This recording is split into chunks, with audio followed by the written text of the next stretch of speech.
Hello, everybody, and welcome back to the Aluminum Screen Podcast. We are so back. It's been a little while, but we're back and arguably better than ever, everyone's saying. That's what everyone seems to be saying. So Many are saying this. Many are saying. So we'll see if that turns out to be true, but thank you for joining us for episode 38.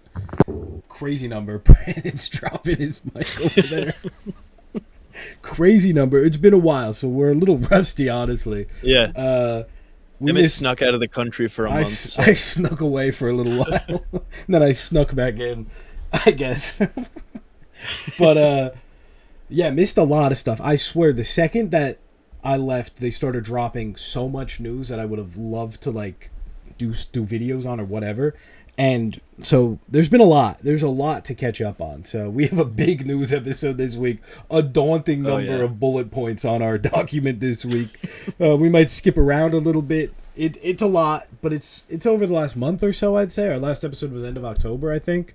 So yeah, so hopping it's been back, a minute. Yeah, we're hopping back in right before Thanksgiving. The best time to get back. True. It's when everyone else is getting right into the thick of work. Yeah. Everybody's hitting extra hours at the office. The grind is really starting now at the end of the year. Exactly. So that's so true. And Brandon, how was your last month? What did you watch? Anything good? Anything you want to share? I watched a decent amount. I kind of slowed up as the break went on. I just was like, well, without talking about it on the Aluminum Screen podcast, what's the point in watching anything? Yeah, you were like, oh, I just miss Emmett so much. I'm falling into depression. I was like, there's no point in watching movies if there's no Emmett at the end of it. So, That's why the box office was so rough. Predator did well. Running Man.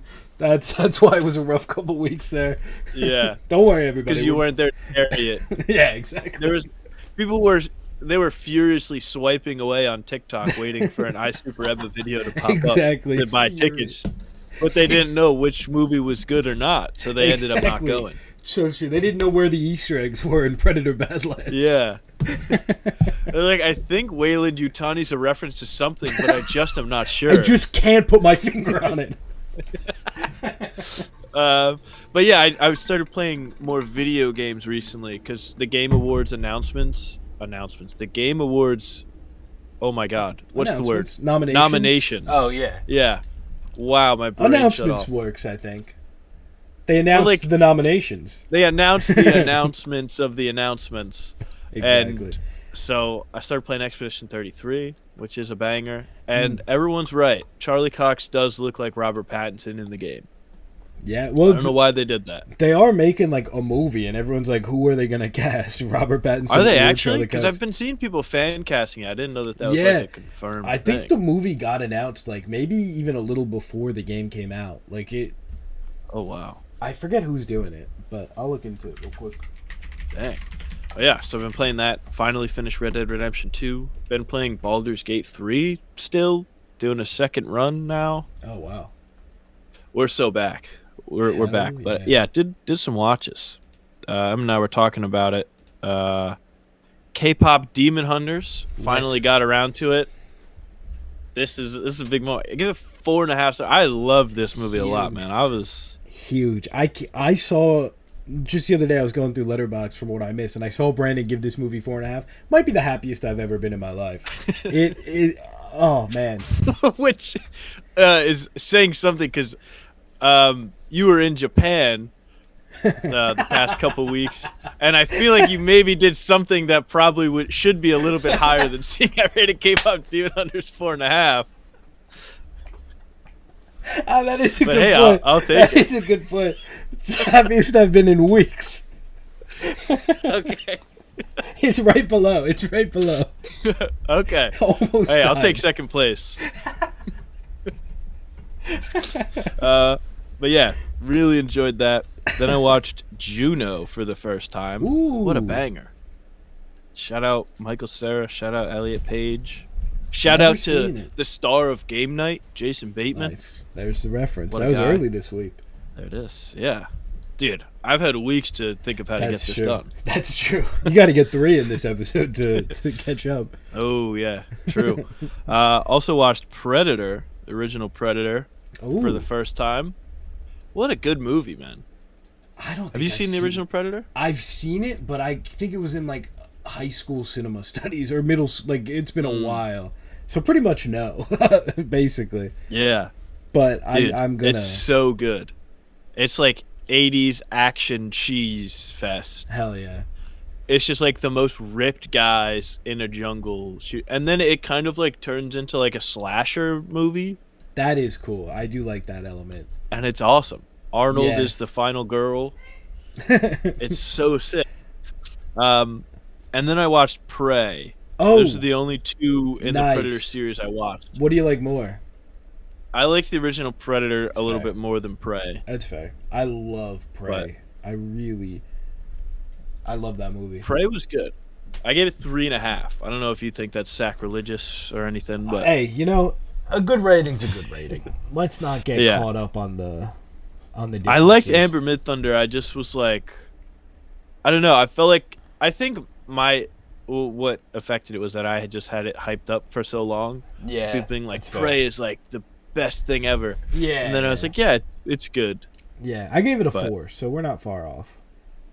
Okay, that's what I gave the original Predator. So, like, it's not far off being like my favorite one. But yeah, it's fair. I movie saw. Oh, sorry. No, go ahead. I was just gonna make a little comment. You go. Oh, okay. You don't want to make the comment? Are you sure? Okay, I was just gonna say that seeing that movie, I totally get why they gave Dan Trachtenberg like 4 more movies and just the keys to everything. Like he gets it. Especially you haven't seen the the 2018 Predator movie is like horrific. Is that The Predator? I think it's The Predator. It's the one with the Shane Black one? Is it Adrian Brody in it? Or is it Joseph Gordon-Levitt? I think Adrian Brody is in a Predator movie, but I've heard some people say that one is not that bad, I think. Unless I don't know. They're all kind of named the same thing. He's not in The Predator. The Predator is Boyd Holbrook. This is the one where they're Holbrook. It's like they made autism like a Isn't it like autism? Yeah. Yeah, like the Predators are actually so cool because they have autism or something. Yeah, and one of the kids has like the like Jacob Tremblay's in it, and he has like the I don't know how to say it. Oh, is Jacob Tremblay that fool from that horrible movie, The Life of Chuck? Oh my God, he is the Life of Chuck. God, I forgot about Life of Chuck. But no, the Predators are like going. Many people have. Yeah, that's probably true. The Predators are going after Jacob Tremblay because he's like got super autism, and it's like his autism is like the next evolution of mankind, and he's like able to like do. Okay. Yeah, it's like.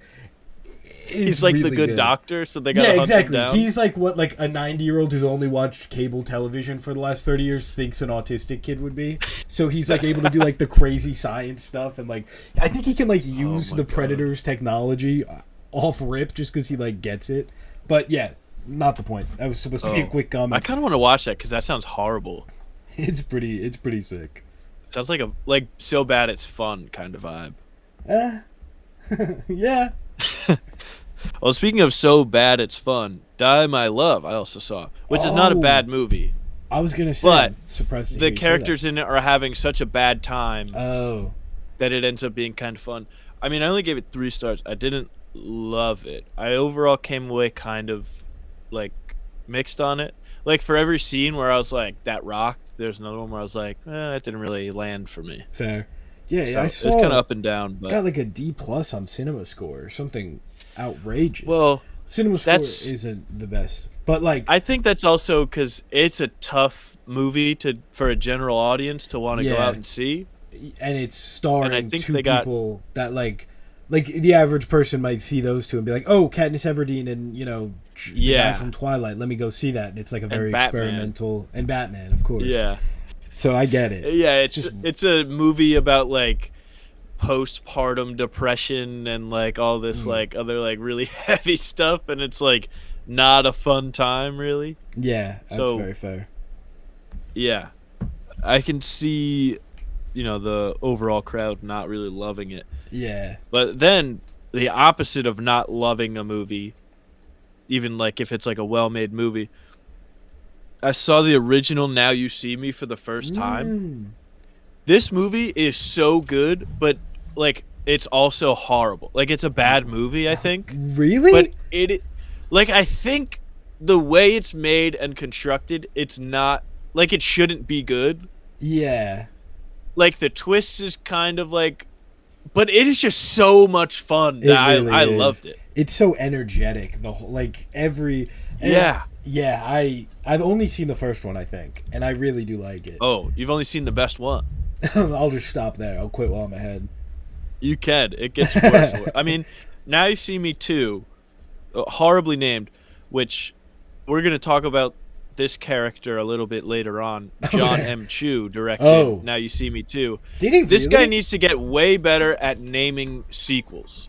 Wicked for Good, bad name. Now You See Me 2, when Now You See Me, Now You Don't is right there. And now that's the name of the third one. Yeah. That makes no sense at all. I agree. I do agree. He fumbled it. He ruined the franchise. He didn't. Now You See the new Now You See Me actually made decent money. Oh But, yeah, it made a ton in yeah, China. I think like China really Yeah, loves Now it You was See Me. it was bigger than any like superhero movie that came out this It's year. so funny that, and now Zootopia's tracking to make like more in China than domestically. Like it's so interesting.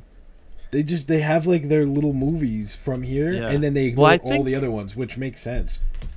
I think It's- superheroes are like very American and Yeah. Western, I guess, Yeah. compared to, Definitely. and so every magic is universal, Everyone loves magic and animals that and talk. animals, silly little animals. So, But yeah, Zootopia's Yeah, that's- tracking to make an insane amount of money. Zootopia 2 is going to be ridiculous. It's going to It make is. infinite money. But yeah, I also saw Now You See Me 2. Mm. And then went and saw Now You See Me, Now You Don't. So I started off at 3.5 on the first one, Okay. then 3 for Now You See Me 2, and then 2.5 for Now You See Me, Now You Don't. Wow. It was just like worse in every way, in my opinion. But it's really funny because Rosamund Pike does like a South African accent through the whole movie, which like I think she's doing a good accent, but I also think it's just like one of the ugliest accents that exist. Fair. And it's really funny to hear her have that accent through the whole movie. This diamond, like it's just so ridiculous sounding, That's awesome. but it's pretty fun. Dominic Sessa and Justice Smith are, my goats. Hell yeah. Not really, but like they're in some things I like. Yeah, I yeah. like the Holdovers. I like Definitely. D&D and Detective Pikachu.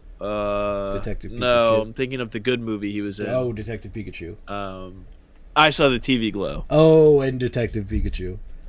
No, I haven't seen Detective Pikachu. Maybe Really? I'll have to add that to the list. Yeah, I never seen it. I thought we saw it in theaters together. No? It wasn't me. Well, with Yeah. a group. It wasn't just us. Well, yeah, I wasn't in that group. I thought you were. man. Unfortunately. You should watch it. I wish I was. Directed by John M. Chu. No. No. I'm just kidding. Okay. I was gonna say, I know he's directed some Step Up movies, but I didn't think he went there.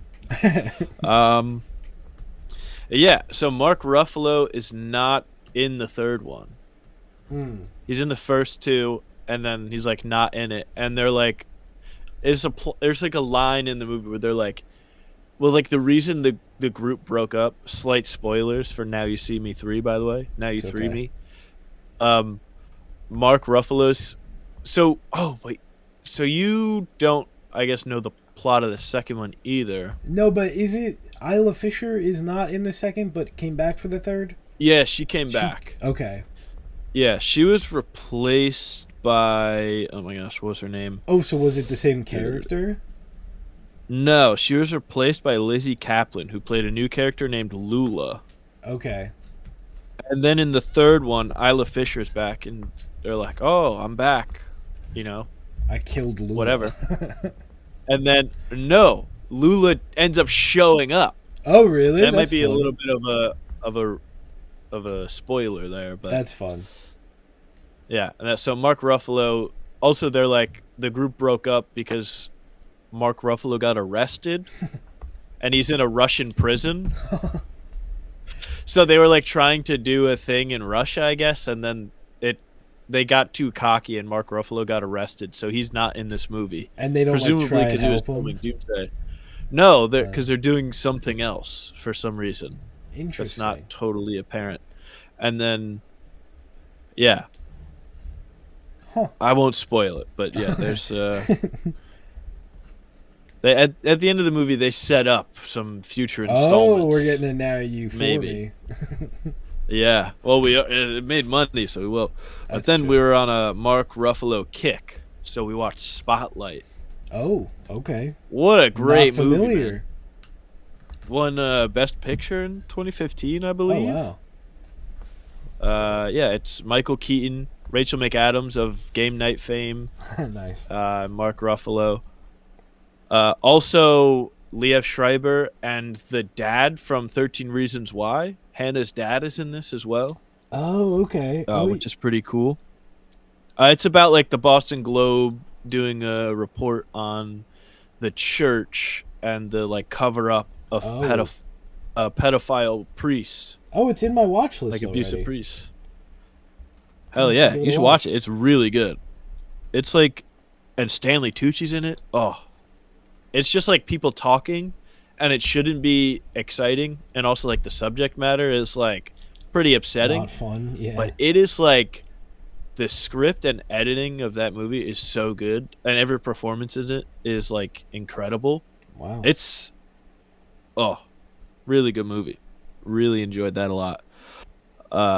Also, while you were away, the Criterion sale at Barnes and Noble happened. Oh.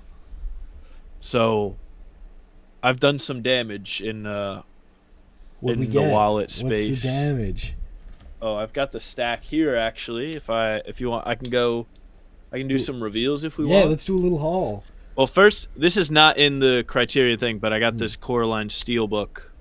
Beautiful. Because it was cool, and I had to That get is it. sick. Let me put a cap on this water bottle because I see this ending badly before I move on. And then next up on the watch list was 3 Outlaw Samurai. Ooh, okay. I felt so inspired by you being in Japan. I was like, I'm going to watch this Japanese movie from 1964.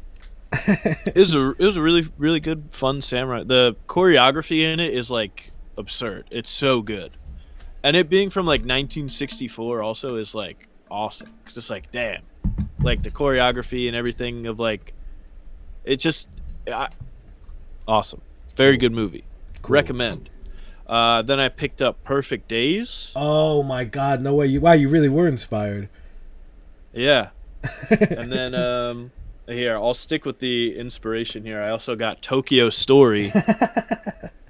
Oh hell yeah!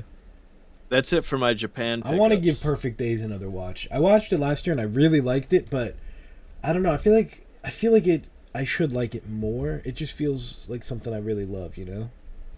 The slice of life kind of, life's beautiful. Yeah. But it didn't hit as hard as I expected. Maybe it'll hit harder, though, now that you've been to Japan. That's true. Maybe I was in a bad mood that day or something. Yeah. I gave it like a 4 stars. I'm talking like I didn't like it. Yeah. Oh, I really hated it. I know. Sometimes you 8 just get those expectations, you know? Yeah, yeah. It's like this is going to crush me. No Country for Old Men. Nice. Banger. This I got a while ago. I don't know if I already showed this off. Twin Peaks Fire Walk with Me. Oh, cool. That was Is that the like a sequel flash thing? sale. That wasn't the Criterion. That is, I believe it's like a prequel movie. Oh, okay. But it released after the second season of Twin Peaks, which I still have to watch. Burned through season 1 in like a week, and Nice. haven't started season 2 yet. Nice. I'm kind of slacking on it. Hey, been there. Picked up Punch Drunk Love. Oh my Paul God! Thomas yes. Anderson. That's awesome. Banger. That's awesome. Picked up David Lynch Blue Velvet. Hell yeah! Another banger. Shout out to Kyle MacLachlan. Chungking Express. Oh, I want to watch that. I've got to see. Have I you also seen have it? In the Mood for Love. I have not seen it. The only ones I've seen is 3 Outlaw Samurai and Punch Drunk Love and Blue Velvet. Okay. These ones. I saw No Nice. Country for Old Men like ages ago, so it doesn't count. I have to see that. Yeah, fair. But yeah, a lot of these are like I gotta watch these. Hell yeah. And then the last one I got is Barry Lyndon. Oh, I gotta see Kubrick. that. So yeah, That's I've got a nice awesome. stack here of I've got to watch these before I can put them away. Hell yeah, dude. That's awesome. Yeah, so the wallet took some damage Fair. from that. That's fair. And then 2 more watches here, and that's it. Saw Predator Badlands. Really excited to see this. I maybe liked it more than Prey, personally. Whoa, I've heard really good things about Badlands. It's good. Elle Fanning rocks. That's kind of all. My entire review was just Elle Fanning ! So Crazy. We talked a couple weeks ago about how it's the most Fortnite collab movie of all time. No Fortnite collab. yeah. Where's my Crazy. Elle Fanning back bling? It was so obvious. Where's my Yautja skin? So true. So true. Where's my red sword pickaxe? Hell yeah. He literally is designed to be a Fortnite skin, and Exactly. they refuse to do it. Unbelievable. But they're giving us frickin' who'd they just add in there? I mean, it's all Simpsons now. Simpsons now, but they're doing Kill Bill and Marty McFly next season. Yeah, Kill Bill. They got Quentin Tarantino on a Fortnite red carpet. That was but incredible. Not the Yautja. That was such a. I couldn't believe my eyes when I saw that. That was the most the best representation of the meme of it's when you find out your goat is washed. Whoa, Quentin Tarantino. Whoa. He's like, I'm not making another movie because it has to be perfect. Because for Yeah. some fucking reason, I decided I can only make 10 movies. Even though I've already made 10 movies, I'm counting 2 of them as one because it's a sequel. So they're actually only one movie. Not how that works. And yeah, isn't there there's an animation or something a character that's not in the movie that's going to be a Fortnite skin? I got a push notification from AMC to watch Kill Bill: The Whole Bloody Affair to get a free Fortnite skin. They're adding the bride, and then it's what's her Gogo Yubari is the Fortnite. That's the other skin that you can get from watching The Whole Bloody Affair. But there's a never released animated 7-minute sequence that they're putting into theaters with the new re-release, I think, and they did it in Fortnite or something. But I think next chapter of Fortnite is supposedly very movie themed, which is exciting for. That's big. So they're doing maybe we'll Marty get McFly, DeLorean, Kill Bill, Quentin Tarantino's there. That was so funny. Dude, if they had imagine a Quentin Tarantino skin. They could do it. Ew. Running around Fortnite as Quentin Tarantino? Could you imagine? Yuck. Who's doing that? Is there any director skins in the game? No, I guess not. They could. I could see them doing. Well, they added Noah Schnapp. Did you see that? I did see that. You can now be Will Byers, a character everybody wants to play as. They didn't add Steve. I was hoping. I was like, they're doing a big collab. Surely Steve's gonna be here. I mean, I might get the Dustin one, but that's about it. Really, you don't want to play as Mike? Mike Wheeler? You're not dying to play as Mike Wheeler? The Vecna one's pretty cool. Credit where credit's due. I don't know. It freaks me out that, and I know that it's he's naked, but he doesn't have anything going on down there. That doesn't. It just doesn't look right. That is freaky. They didn't do a Wicked collab too, which is really crazy to me. Oh, that's devastating. It is. I would have loved. Oh, maybe next chapter they do Wizard of Oz. Just Wizard of Oz because it's movie themed. Ooh. I would like that. Sick. I would really like that. Now they have pets, so you can have Toto as a pet. Oh my god, that's actually so true. And then you can be Dorothy. Yeah. Or just the back of Dorothy. You can't see her face ever. Oh, I want to talk about that. You can be later. Tin Man or the Bach edition. Okay, we'll get to or the Wicked later. Deadpool version of Scarecrow. Do we agree or disagree that Ethan Slater is actually really good as the Tin Man in his little bit? I was pretty impressed. I thought that bit where he's like, I don't want to. Okay, I don't want to get too into it here. I guess. Yeah, we'll get into it later. But like, I guess he has one line to like after he's already been transformed, like during a singing bit. I was like, I didn't know he had that in him. I gotta be honest. I was like, I mean, like, I figured he was gonna be a good singer. The man won. No, but like not even the for singing. playing SpongeBob. Yeah, he did, but he wasn't even the like, singing. Just like his actual like the anger and the way he delivered a line. I was like, respect. Yeah. And then he just leaves. I just was like, I just don't care about Bach. Yeah, I don't really. God, I'm excited to talk about Wicked actually. Yeah. So much. All right. Okay. Well, We'll get there. Yeah. Talking about this, I saw The Running Man also, and I'm gonna go against the current here a little bit. I had a good time. Nice. I did enjoy it. It's like the least Edgar Wright movie ever, directed by Edgar Wright, and like it's not really that good. The story isn't that great. Very on the nose. From what I've heard, like it's so on the nose. It like beats you over the head with it. It's like, hey, this is the point. Do you get it? Do you get it? I don't know if Glenn Powell, like I love Glenn Powell. I think he's like fine in this. I don't know if he was the right guy to be this. Oh, interesting. Because they're like, he's the angriest guy anyone has ever been. And I just can't picture Glenn Powell like getting like angry like that. Like he tries to convince me, but I'm not falling for it. Yeah, that's fair. It does seem like this role is supposed to be kind of like his test to see how he does as like a leading man action guy. I think he failed it, unfortunately. Wow. Box office wise. Well, yeah, box office wise, definitely brutal. Brutal couple weeks for the Anyone But You cast in the box office. Yeah, but worse for one of them. Worse for one of them. Hard to imagine it possibly getting worse. One of them literally broke records with how bad they did. Yeah. Incredible stuff. At least like no one was going into The Running Man being like Glenn Powell like is going to get an Oscar nomination for this. Definitely.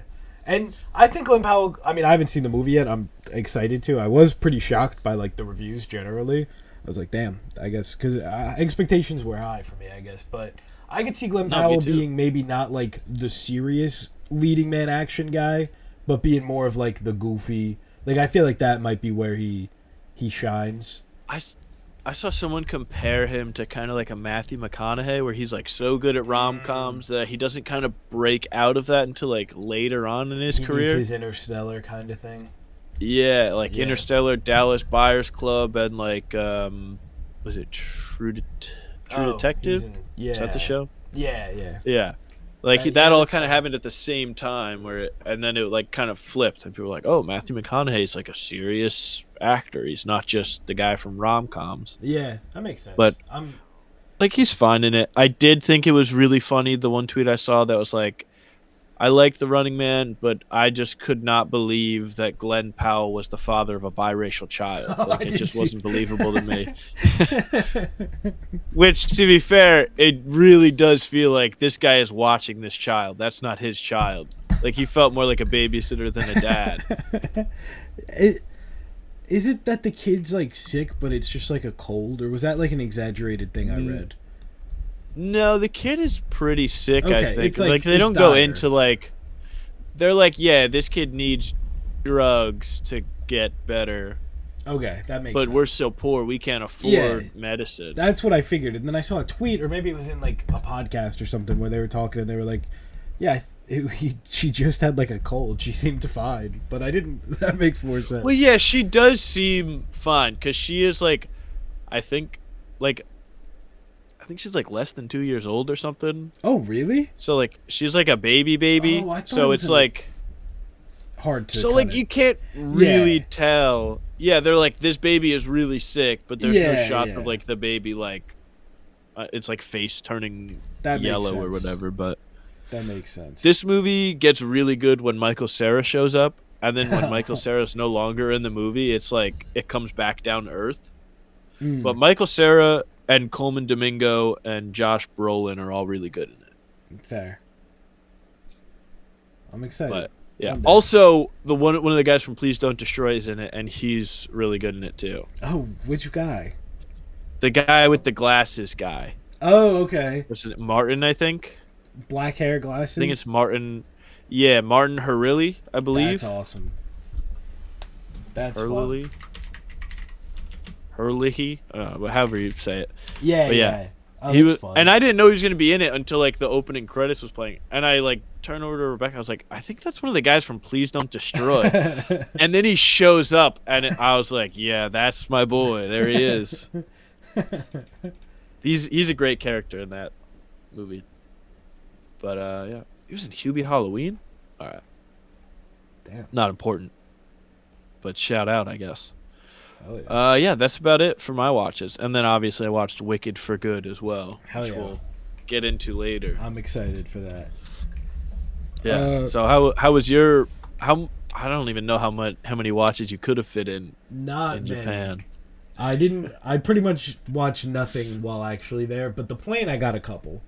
I got a couple in the plane. There you go. And then there was a couple before in between our last recording and when I left. So there's a little bit here. Let's see. Okay. End of October, I watched Pleasantville for the first time. Good movie. What is that? It's the Tobey Maguire, Reese Witherspoon, and they're like they get sucked into the TV and it's all black and white, but then they. Oh, I think yeah. I don't want to spoil. I've heard of everything. that. But really Okay. good. I ended up really liking it way more than I think most people do or should. But it's very on the nose, like with what they're saying. And it gets more and more on the nose. At first, it's almost a little subtle, and then they just keep beating you over the head with it. But good. I really liked it. And then the next day, I watched Begonia. Adored Begonia. Oh. I think I gave it 5 stars. Yeah, I gave it 5. I really love this movie. I did not think I was going to love it this much. It's probably my favorite Yorgos Lanthimos movie. I haven't seen Really? a lot of his. I'm trying to think.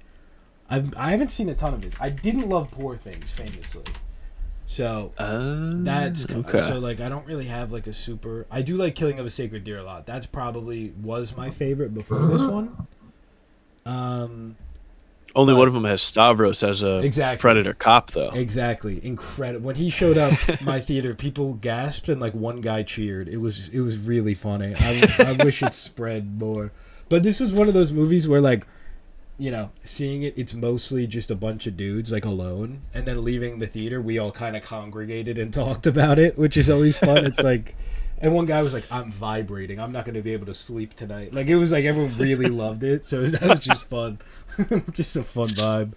But yeah, absolutely adored that one. On Halloween, I watched Halloween H20, 20 years later, the I don't even know 7th or 8th Halloween movie.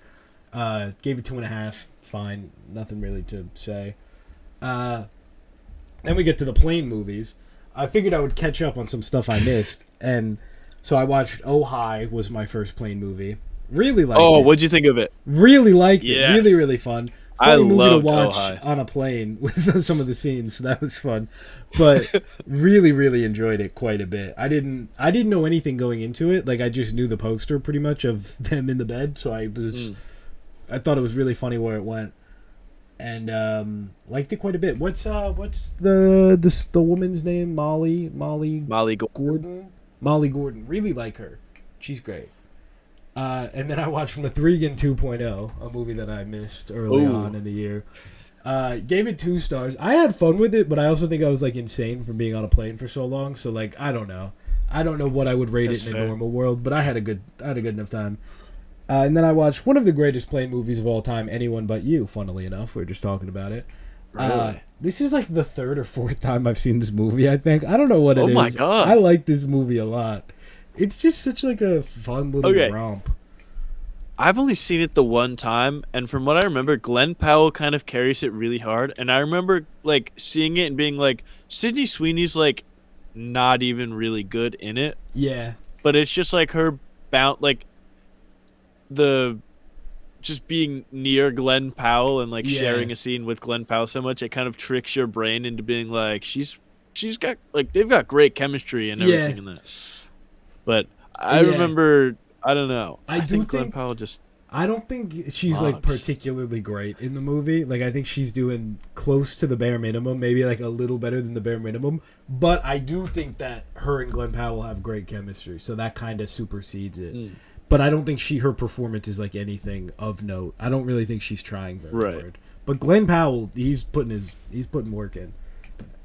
Yeah, he goes bare butt for this film. He goes bare butt. That's true. Ass out. And then, so that's it. And then I had plane ride home. So that's just like that's a 2 week, that's from the 4th to the 20th. And on the plane ride home, I only watched one movie, Super Mario Bros. Movie. One of my favorites. Gave it 5 stars again. This was the 8th time, I think. You're like, I'm leaving Japan to go back to America. I've got to watch something that came from Japan and now has been taken over by the most American man, Chris Pratt. So true. I believe this was my 8th watch of the Mario movie. Oh my god. 8? I love the Mario movie. I watched this because the trailer for Galaxy came out, which we'll talk about. And I was at Nintendo Land, so I was in a very Mario kind of vibe. Yeah, very Mario. You're in the right headspace for this. I was in the right headspace, exactly. I was finally. And it's a great play movie. It really is. It goes by so fast. This movie, the pacing in it is just ridiculous. It really is stupid how fast it goes by. And then Wicked for Good I saw a couple days ago, and then yesterday I saw Rental Family, a movie I've been very excited about, and I think I've famously said Brendan Fraser is going to win the Oscar for it. I think I've said that a lot. You did say that. And do you still believe that? I don't know if the movie has enough hype. Like, I think he's really good in it, but I also think his performance is more it's great. I would say it's Oscar nomination worthy. Maybe Oscar worthy, but it's very subdued. Like, he doesn't have that big moment that they play in the Oscar clips, you know? Whereas... Right. So... We're like in The Whale where he ascends. Exactly. He doesn't ascend at the end of this one. So it gets a little tough. And he's not in, like, a big suit, a big fat bodysuit, so, you know, it's not quite... I'm just going to pretend he won the Oscar for this movie, I think. Really? Yeah. You're gonna erase The Whale like that? I actually The Whale is his whole legacy. To be fair. I did like The Whale. I didn't hate The Whale. It's just a really funny movie to think about. Hysterical movie. It is a hysterical movie. And the fact Sadie Sink comes in and is like just the rudest person ever to him. Yeah. It's awesome. It's I do like that movie. It's fun. It's not fun at all, but the Sadie Sink part is fun. When the like pizza delivery driver finds out he's fat and he like goes and runs off. It's like, what is that? Yeah. But like, Rental Family. Brother, you've been leaving 5 pizzas at this guy's house for like every day for like years. Yeah, really. News? But yeah, loved Rental Family. I actually really want to see it again already. So I think I'll get to that at some point soon. And then shows, Chair Company's great. I Love LA is great. Pluribus, I'm only an episode in. Really love it. My Hero Academia has been firing on all cylinders. They're calling it the greatest run of all time. They really are. Did you see, really quick, the clip of Michael B. Jordan explaining, I believe it was My Hero, to Glenn Powell and Austin Butler? Yes, it was, Paul Mescal and Austin Butler. Or Paul Mescal and Austin Butler, and yes. It was, I love that clip so much. He's explaining a big moment in it, and he's just going through it. And, like, they're, like, asking questions, and he's just showing them a clip. Really good idea. Is it Variety doing the, like, guys showing each other YouTube video series? Because that's a genius idea. I love that. That's like the peak of... that is good. That's like that's all a guy wants to do. That's what guys do hanging out. Exactly. Everyone just wants to show their boys. This video? Some YouTube videos. That's what it's all about. There's nothing better than showing your boys a YouTube video and it hits. Exactly. But there's also nothing worse than showing them a YouTube video that doesn't hit. There is something worse. It's being the one being shown a video that doesn't hit. That's like 20 minutes long. Yeah. On the phone too, so they're like holding it up to you. Oh yeah, you can't look away. You can't look away. But yeah, that's about it for my watches. Should we head into the news, the insane news? We spent an hour let's yapping. Get into. We spent an hour yapping before any segment. My God. Well, that is a segment. It's the Yap segment. That's true. You're right. So, we will burn through this month's worth of news. Yes. Some stuff is a lot shorter than others. Yeah. Well, we were talking about, Begonia and Die My Love. Jennifer Lawrence and Emma Stone teaming up for a Miss Piggy movie, apparently. Hell. Yeah, Jennifer Lawrence also supposed to star in the movie. Really? Yes. This was revealed on like a late night show. Like she was just talking to one of the Jimmys, I think, or maybe Seth Meyers. I don't know. One of the guys. One of the Jimmys. One of the boys. One of the absolute boys. And this came up, and a Miss Piggy solo movie is incredible. And we're starting the Muppets comeback, quite frankly. Sabrina Carpenter's working on the... Sabrina Carpenter arrested Miss Piggy last night at the final... That's going to be tough for her to film, though, now. If she's arrested. That's true. So maybe this movie won't happen. No, I think the rich always get out of it. She'll be all right. That's true. True. The rich white women. Well, she's pink. That's true.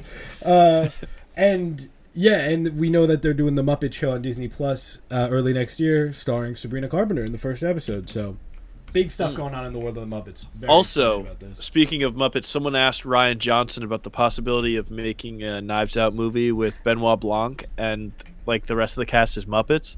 No. And he's like, that sounds pretty interesting, but I don't know. It might break I guess the lore of Benoit Blanc or whatever if he's interacting with Muppets. And I was like, dude, just have him be tripping the whole time. Like he at the end of the movie, he's just like, oh shit, I ate some bad sushi or whatever. That's a great idea. But then I was like, I don't know if Disney wants a movie where the main guy is like tripping on acid the whole time, and that's how he sees them. That's true. Does it have to be the Muppets, or does it work with puppets generally? Could you do like a Happy Time Murder or whatever it was? I think it would work, but it wouldn't be as good because you don't know. You have to establish a bunch of puppets. Who wants to do that? Yeah, that's true. I think they can make like if it's the Muppets, it's like I know Kermit, I know Miss Piggy. You're going in with these like preconceived notions of like who these characters are. Totally. So you can spend more time on the mystery. I do it for the last Knives Out maybe. Like when all is said and done, or do like a Muppet special featuring Benoit Blanc, so it's him crossing over to them. So then you don't have, or just have Daniel Craig like do it and do the accent but never say it's official. Like I'm his brother, Benny Blanc. Oh. It's perfect. Benny O. Blanc. It's perfect.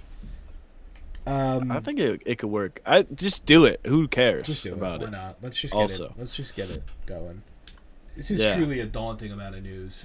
Yeah, I just looked. I don't know where to go next here. Let's just head to the top. Speaking of Brendan Fraser earlier, which we did. Yeah. Future Oscar winner again. Who is the Oscar frontrunner for lead? Either Timothée Chalamet or Leonardo DiCaprio, probably. Yeah, I think it's Timmy's. Think? But I'd love to see Brendan Fraser get in there at least. I could see Leo taking it, though, just because people being like, let's give Leo a second one. Timmy's so young. He's going to be back here because he's here every year Timmy's going to go insane. I think he's going to lose his mind. I haven't seen Marty Supreme yet, so we'll see. I am extremely jealous of everybody that got those jackets, though. Yeah, I know. Gosh. Loved the marketing. A24 should sell them. The 20-minute Zoom call. That was so funny. Oh, it's a great bit. He's good, man. He's good at marketing his movie. He's good. But anyway, The Mummy 4 is happening. Brendan Fraser and Rachel Weisz are coming back, directed by Radio Silence, who did Scream 5 and oh my god, 6. Is it Ready or Not? Is that what they did? Yes. Is it Your Next? Ready or Not? Yeah. These Ready guys are great. The Mummy, interesting too, because we're also getting The Mummy next year. The Lee Cronin is doing like a Mummy reboot that comes out next year, and now we're also getting the original Mummy back. So, fun stuff. But I'm really excited for this. It's about damn time. Brendan Fraser. This movie's gonna do very well. I think this is gonna be a big deal. Yeah, I don't know. Well, we'll see. They should get Tom Cruise back. I think that would be really good if they took the franchise in a new direction with Tom Cruise. Would be funny if they did the post-credit scene with Tom Cruise somehow. And start a new dark universe. That'd be a really good bit. Well, it's interesting because is it The Mummy 3? I think it's Rachel Weisz was recast and they did like a whole thing with like they had a kid. I wonder if they're just going to ignore that or what's going on there. Who is it? Oh, everyone's saying David Cornsweet should be in this as their kid. That is true. That guy. And you know what's funny? I famously campaigned for Brendan Fraser to be Pa Kent or Jor-El in Superman. Yeah. So if this happens, I'll feel a little bit of I don't know what the word would be. A little bit of Vindicated? Thank you. I appreciate it. Yeah, I'll feel vindicated. So, yeah, very excited for that. I'm not a big Mummy head, so I'm not huge on it. But speaking of V words, I'm going to skip ahead here a bit. Apparently, there's a V for Vendetta show that's been announced. Hell yeah. My only question with this one is why? What's the point? So, funnily, who is this for? I'm curious if this is related to the Alfred Pennyworth show, because they did do V for Vendetta in that show, like 2 years ago. In Pennyworth? In Pennyworth, The Origins of Batman's Butler. What? That was the name of the show. Yeah, but why? They did like a thing with V for Vendetta, and they had him like show up. I don't know. I don't know why they're doing this, but this says Pete Jackson is writing the script, but I'm confused because it says Pete Jackson, not Peter. Is it a different guy? It might be a different guy, because I feel like they'd say. I feel like it'd be a big right. deal. Who the hell is Pete Jackson? Pete Jackson, V for Vendetta, Pete Jackson. This says Peter Jackson. Because Pete. Well, no, I've been led astray by the Google AI. No, Google AI is telling me it's Peter Jackson. I think they're wrong. I know what you're thinking. Google AI could never be wrong. Yeah, I was thinking that.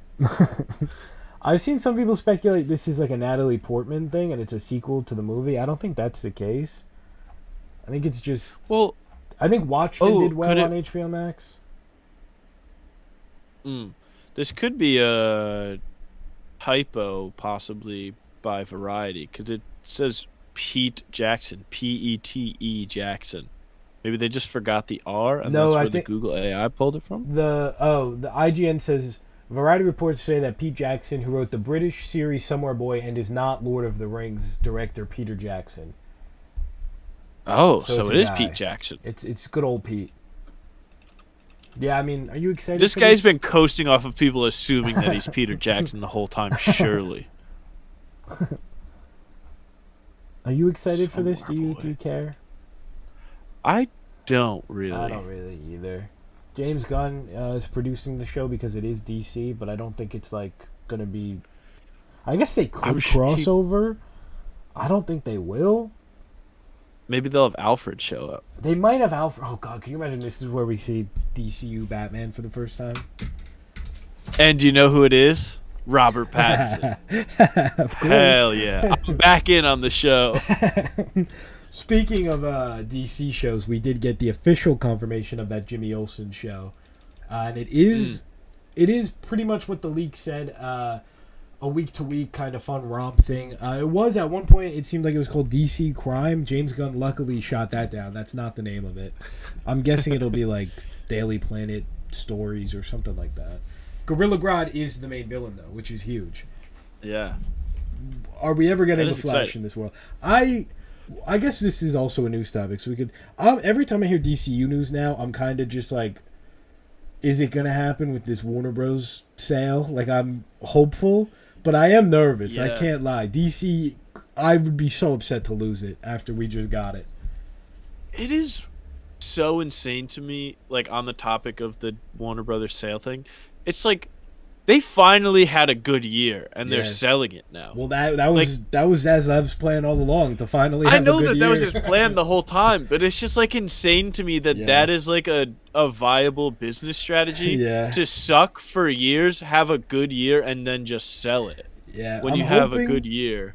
I'm hoping. I think there's a small shot that they don't end up selling this year. Maybe they give it a little more time, but like, I don't know. Like, they're on the up and up. They're gonna win an Oscar for Best Picture, either Sinners or One Battle After Another. They have the front runner and the second leading 100%. Option in the race. 100%. And Superman did really well. Superman did well. They've got a whole new universe that's about to be popping up and doing really well. They've had like an insane streak of like movies opening to like $40 million this year. Final Destination, like they've had hits. Yeah, like they were so successful, and they're like, let's sell it to Netflix or like a group of the most evil people on the planet. So the crazy thing is, I'm now hoping that Netflix gets it a little bit. I'm hoping Universal. Universal would be good, I think. Not good in the I sense just don't that, want like, anyone to get it. I know.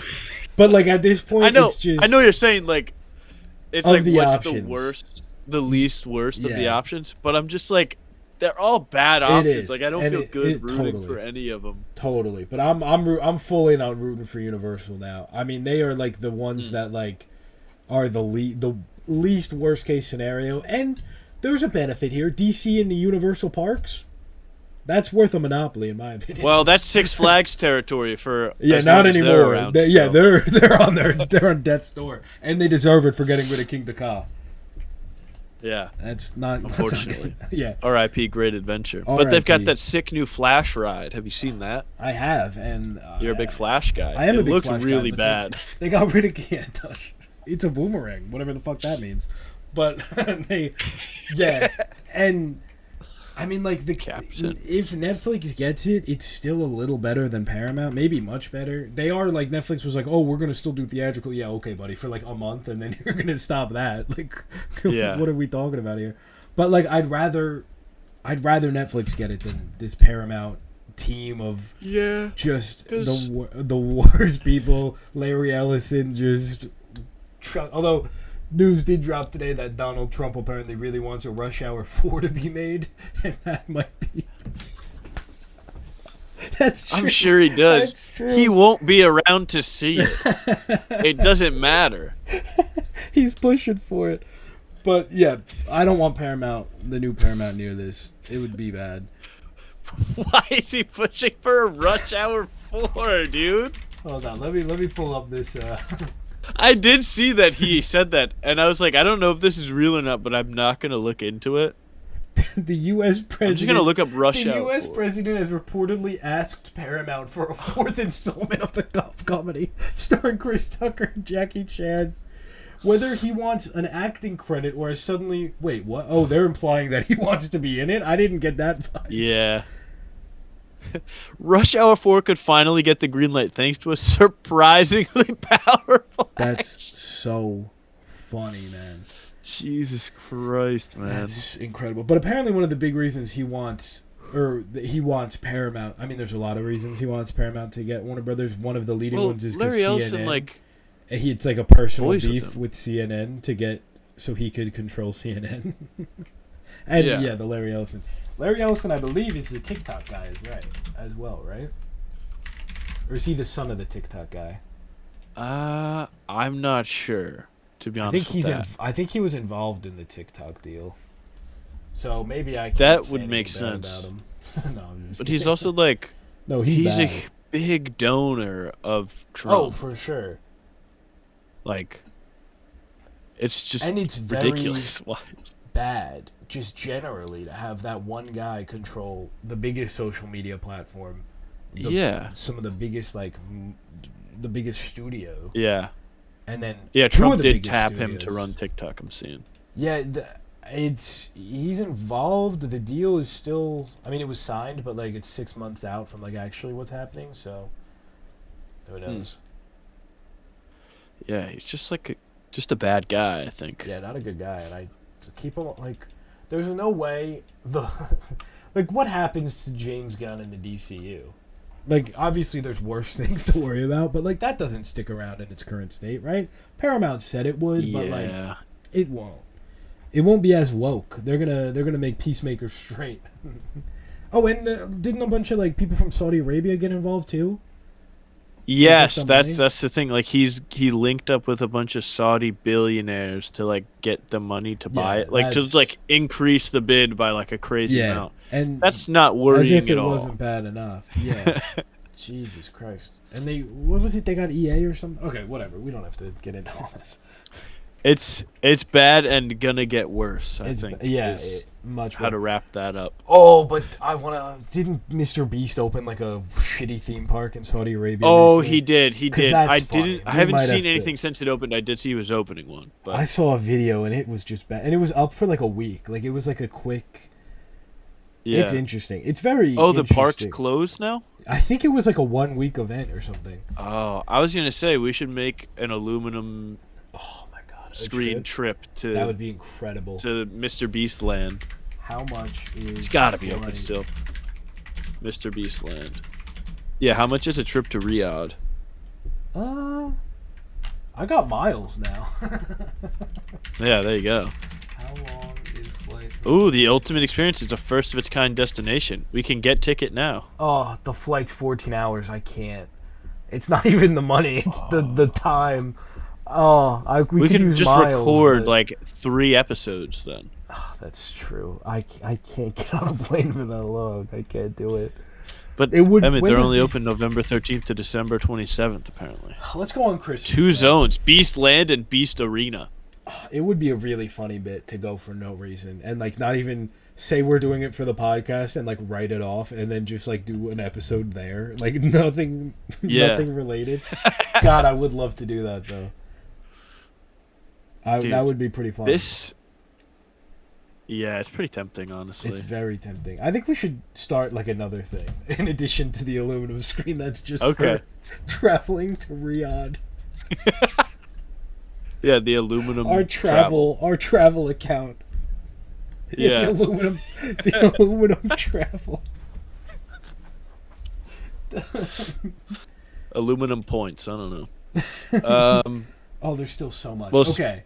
Zolo there's Mariduena is Ace in One Piece Season 3. Very exciting. Not a big secret. Congratulations. Congratulations. Very excited about that. You hit one. Yes. I'm going to hit Michael. Okay, hit Michael. His trailer came out. Bang! This is a movie that they're probably splitting into 2 movies. I don't think so anymore. Didn't they say it's right now? It would print so much money if they made 2 movies, so they'll probably end up doing that. True. And also they had to entirely reshoot the final third of the movie because they're like, oh, we're not allowed to talk about any of the allegations or whatever. One of my favorite things ever. Like this, I can't wait for this movie to come out so I can just hit everybody I know with. Did you know that they actually had to? You know, this movie was supposed to come out last year, but they had to delay it. Like that's gonna be like the new fun fact. So excited. Insane that was even like a part of it at one point in some capacity.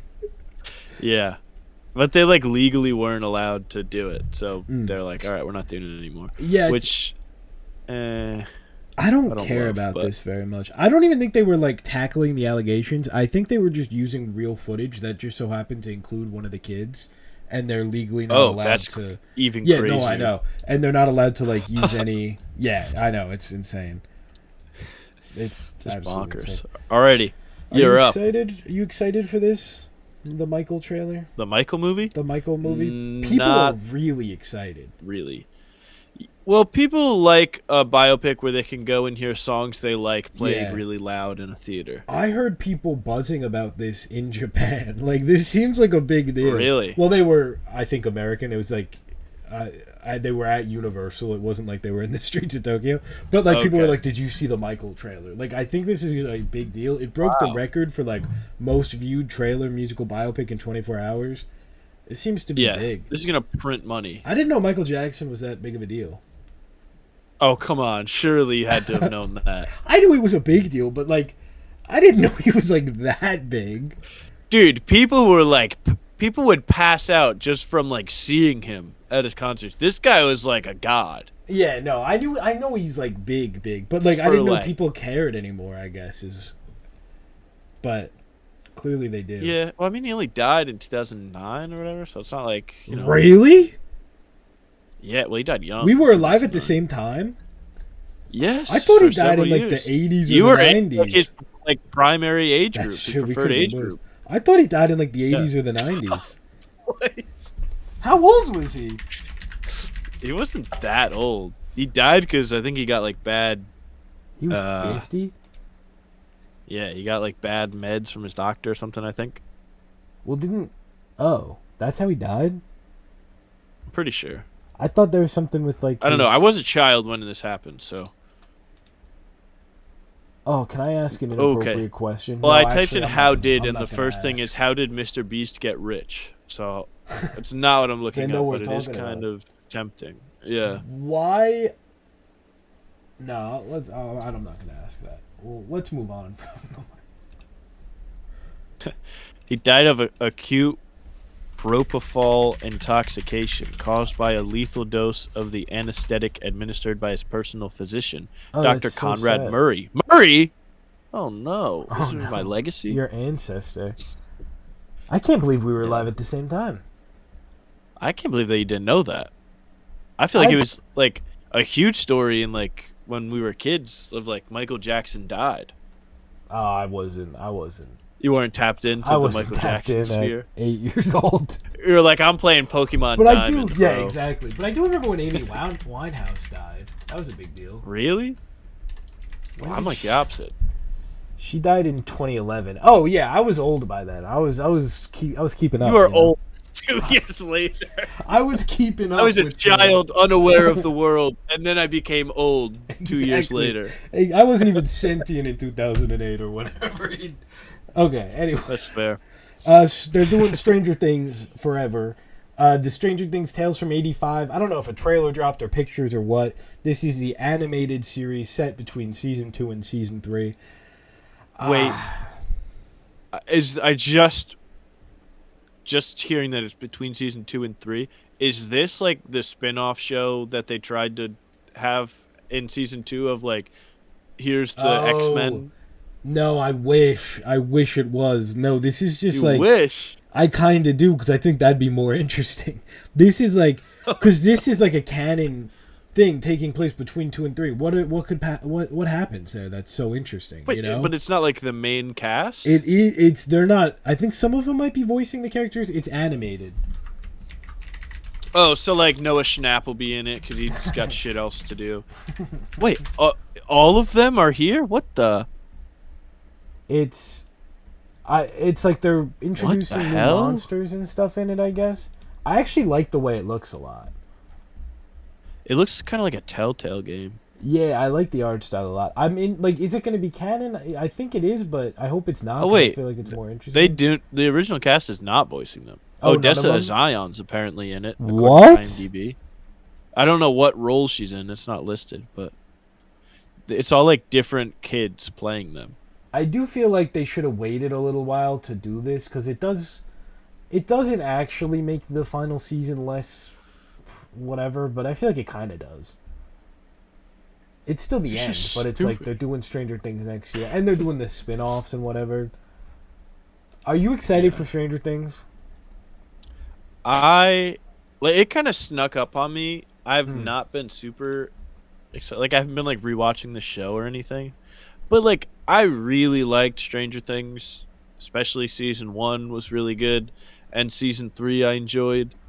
Season 4 I thought was good, but it hasn't really stuck with me that much. I feel like I mean, like obviously like the high moments have, but like overall as a season, I feel like it's not like my favorite one or my second favorite one. But fair.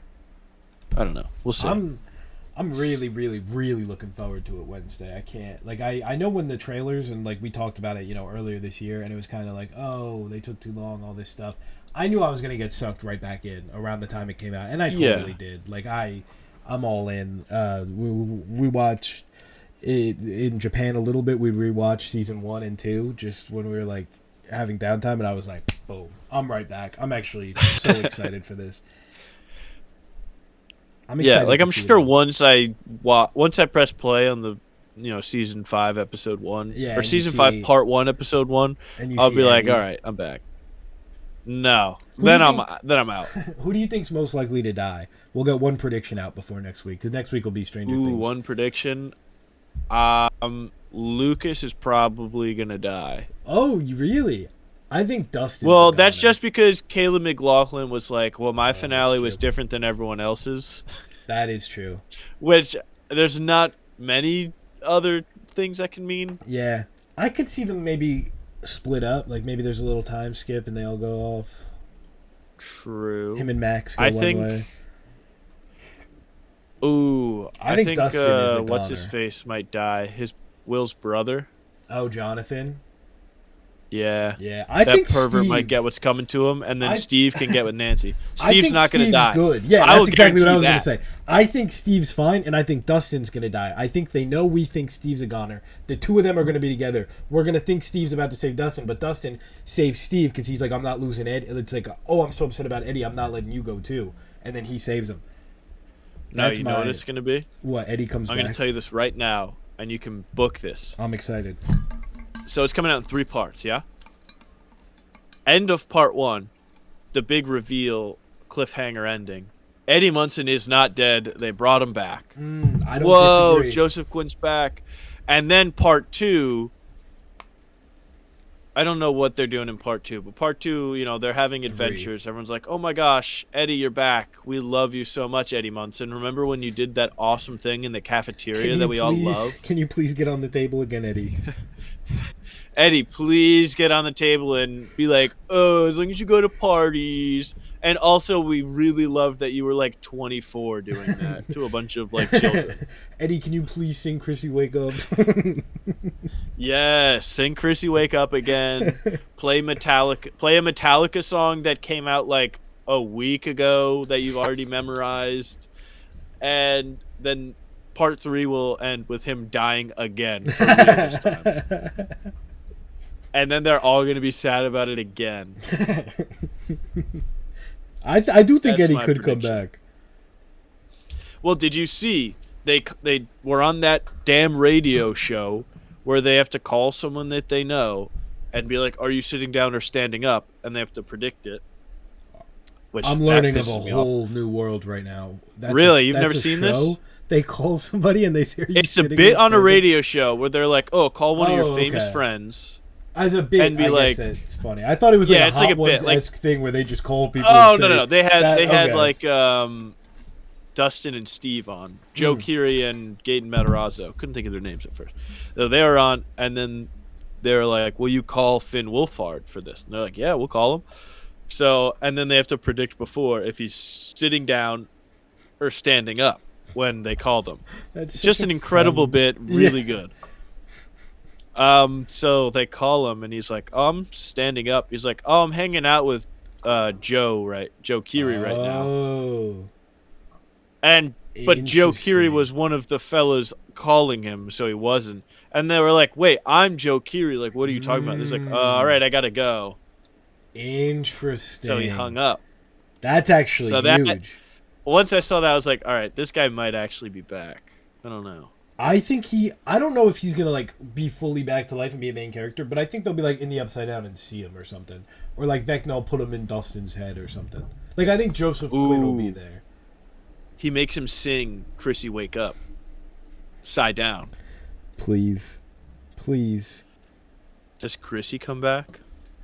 I hope not. I I don't really care either way, actually. Yeah, that's fair. I'm excited. I'm excited. I'm looking forward to it. Okay, sorry, I derailed us so hard with that whole Stranger Things. No. stuff. Ooh, do we get to any of the exclamation points, or do we save them to the end, or the all caps? There's a couple this week. There's one for each week.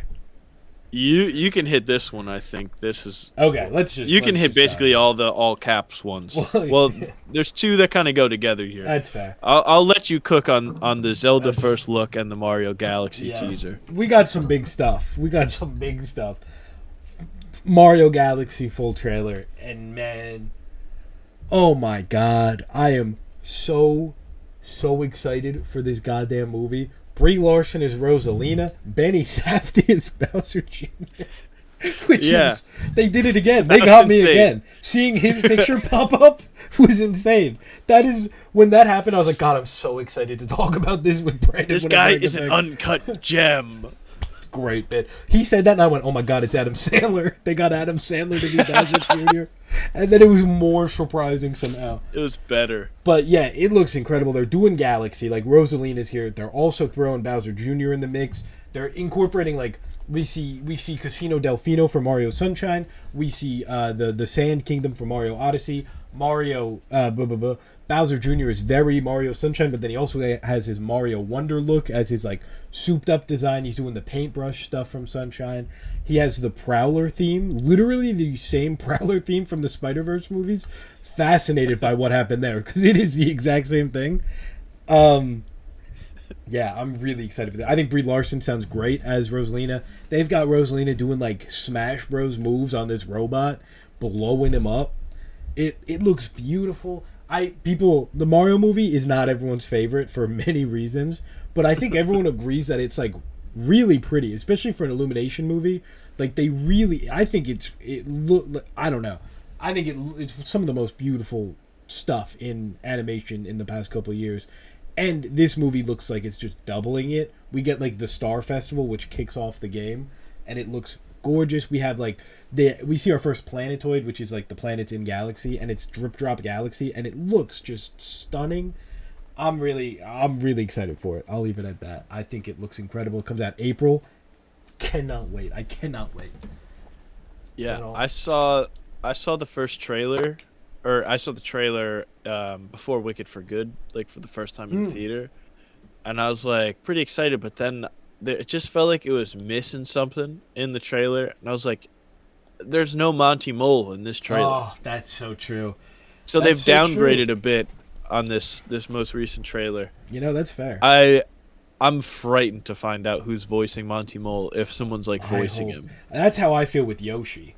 I'm scared it's going to be James Corden or something. I don't think anyone needs to voice Yoshi. Oh. Just let him do his little thing. But like, who are like the top fan cast for Yoshi? I gotta find this out. I don't even think there's like the fan cast is just nobody. That's fair. I have something to announce. Oh, what do you have to announce? The voice actor of Yoshi. I'm seeing Morgan Freeman 9 months ago on Reddit. Oh, I see your announcement here. I'm very excited to officially announce. Morgan Freeman, did you say? That's what the top reply on Reddit was 9 months ago. That could rock, actually. Which it's pretty funny to picture Morgan Freeman as Yoshi, but it's way funnier to picture you in the studio with Chris Pratt cooking up. Ooh, Tom Holland is an option. Danny DeVito. I could see, actually. Danny DeVito should be Zendaya. Ryan Reynolds. After all, he already voiced Pikachu. It's weird to me that we haven't seen Yoshi yet. We saw him through like a leak, but he wasn't in the trailer at all. It's interesting. I'm also... Oh, I forgot what I was going to say. Sorry. Someone said Gilbert Gottfried for Yoshi. That's so sad. I don't know how to tell you this. Oh, Josh Gad, people are saying. I could see them doing that. Ooh, what about Aquafina? What you talking about, Mario? John Bernthal. Why would... I guess. Vin Diesel. Michael Cera. Oh, Michael Cera's pretty good. Harvey Guillen. He was what is that face? This person put Tom Holland or Tom Holland. Oh. I'm hoping it's nobody. Just have him go Yoshi. Boom, just like that. What about Ralph Innocent? Oh, that would actually be pretty fun. Or Kevin Hart. Oh God. Kevin Hart's one that I could see. That's like worst case scenario. Woody Allen. I don't think they're gonna do that. He does love Yoshi though. Angela Merkel. What website are you on? What were you on? I'm on Reddit, bro. Angela Merkel is like the former chancellor of Germany. Why would she...